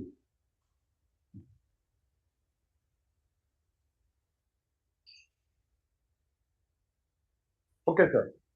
So, digital transformation was the theme for our conference. I'm very happy to listen to your session. And first of all, I would like to say good morning to respected dignitaries, respected distinguished speakers, faculty members, researchers, and dear participants. It is my great pleasure and honor to serve as a chairperson for this conference, session 1, on the theme current trends in digital transformation and innovation in commerce and management. The theme is extremely relevant in today's rapidly changing business environment where technology and innovation are continuously reshaping the world of commerce and management. Okay, so I would like to congratulate first to Dr. Sanjay Gaikwad sir and all the trustees of PVG for organizing conference on such a wonderful topic. In the present global economy, digital transformation, if you will see, it is no longer optional but essential for organizations to survive and grow. Okay. So business across industries are increasingly adopting digital technologies in nowadays. And it is need of time also, basically. Then it enhances customers' experience and remain competitive in the market. Today, if you will see, every customer is making payment by digital mode. So business as well as customers, even government, everyone is need to be digitized. So this is very welcome step of PVG to organize conference on such a wonderful session. Dr. Gupta specifically talked about e-commerce, various platforms, and the need of innovation, empowering entrepreneurs. The role of digital transformation in business growth is also elucidated by Dr. Gupta. So I'm very happy to listen to that. I will say one of the most important current trends in digital transformation is the use of artificial intelligence. Okay.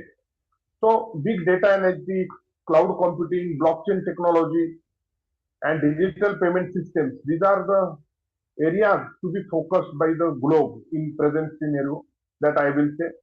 Then these technologies are helping organizations to analyze large amounts of data, and these technologies are also helping organizations to automate their business processes, which reduces cost and time for business organizations. So this is very needful, I think. Then another significant trend is the growing importance of data-driven decision-making process. Managers today rely on real-time data and advanced analytics to identify market trends. It is not like a traditional scenario that customer will come and the businessman was waiting for him. It is not the scene in today's date due to advanced data analytics that I will say. Then to identify market trends, prediction of customers' behavior, to develop effective business strategies, all these technologies are very much needed. And there is a shift from intuition-based decisions to data-driven management practices has improved the efficiency and competitiveness of organizations. Then innovation also plays a very vital role in the transformation of commerce and management. It has tremendous speed. Organizations must be continuously innovating their products, services, processes, and business models to remain relevant in a dynamic market environment. The survival of the fittest is the rule in changing technologies. Even the growth of software industries, if you will see, the tools like artificial intelligence have changed the pace the speed of maintaining data, analyzing data to a great extent. Now, one thing which people, software engineers were preparing by investing 1 month, 2 months, 6 months, 1 year, that now that app is being prepared within a day, within some hours. So this is what the change of, I will say, digital transformation that we are facing. In Indian context, if we will talk about, digital transformation has accelerated through various government initiatives. Such Startup India was declared by this central government, and the rapid growth of French innovation. That is also, sorry, fintech innovation. So fintech has also given rise to digital payments, acceptance of digital payments, making payments to business, accepting payments from customers. So various modes of accepting payments that I will say like Paytm and Google Pay, Phone Pay, that have also reduced the existence of cash from the market. Almost 90% cash had been almost gone out from the economy. Only digital payment system have been emphasized by the government since a couple of years, and I think it is impacting on tax structure also. If we see the tax collection in last 2-3 years, so we'll come to know that lakhs of crores tax have been collected due to success, high success, I will say, great success of digitization in making and accepting of payments. So that is the beauty of fintech that I will say that we are facing. We will see the collection of GST. So 1,20,000 crores per month is the collection, average collection, and more than 22 lakh crores collection of GST is done by India in last financial year. So this shows the rate of digital transformation is going to impact the tax collection as well as the economy of India. And I think it is an example for rest of the countries. So we will definitely focus on that. I will say academic institutions also have a crucial role to play in this transformation. The universities and colleges must encourage research, innovation, and entrepreneurial thinking among students.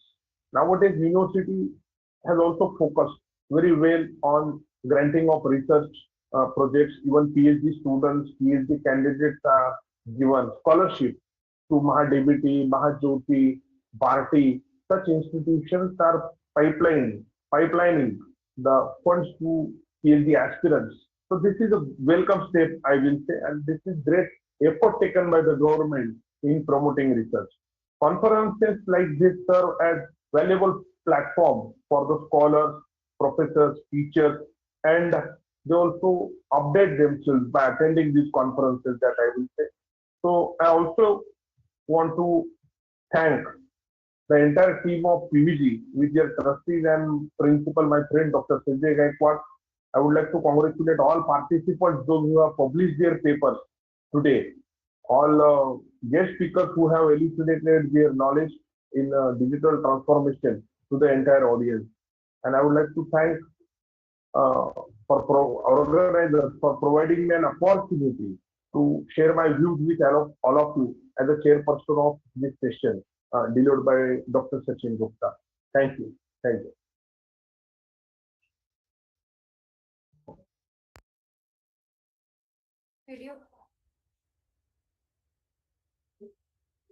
Thank you very much, sir, for your valuable words. Now, let's move ahead. Every good session deserves a graceful closure. To propose a formal vote of thanks, I now request Assistant Professor Nikhil Khanve, sir, to kindly express our gratitude to all who contributed to the success of this session. Please, sir.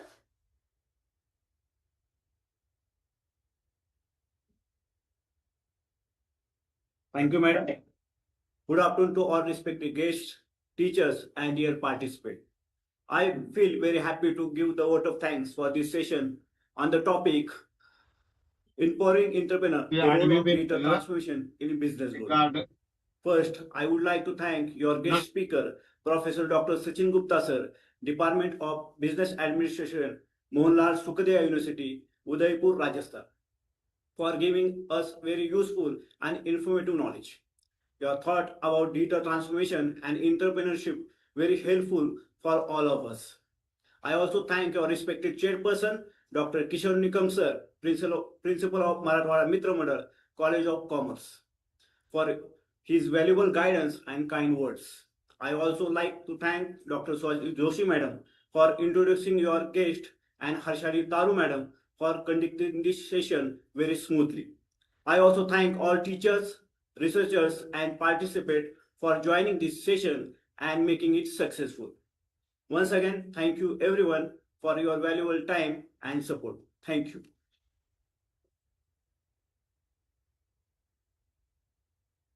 Thank you very much, sir, for beautifully acknowledging everyone's efforts. Before we conclude the session, we request all the participants to kindly fill the feedback form. The link will be shared in the WhatsApp group. Your feedback is very valuable to us. Thank you all once again for your active participation and enthusiasm. Dear participants, we will now take a lunch break. Please join us again for session 3, that is paper presentation at 2 p.m. sharp, where we will witness some interesting research contribution. Thank you and enjoy your lunch.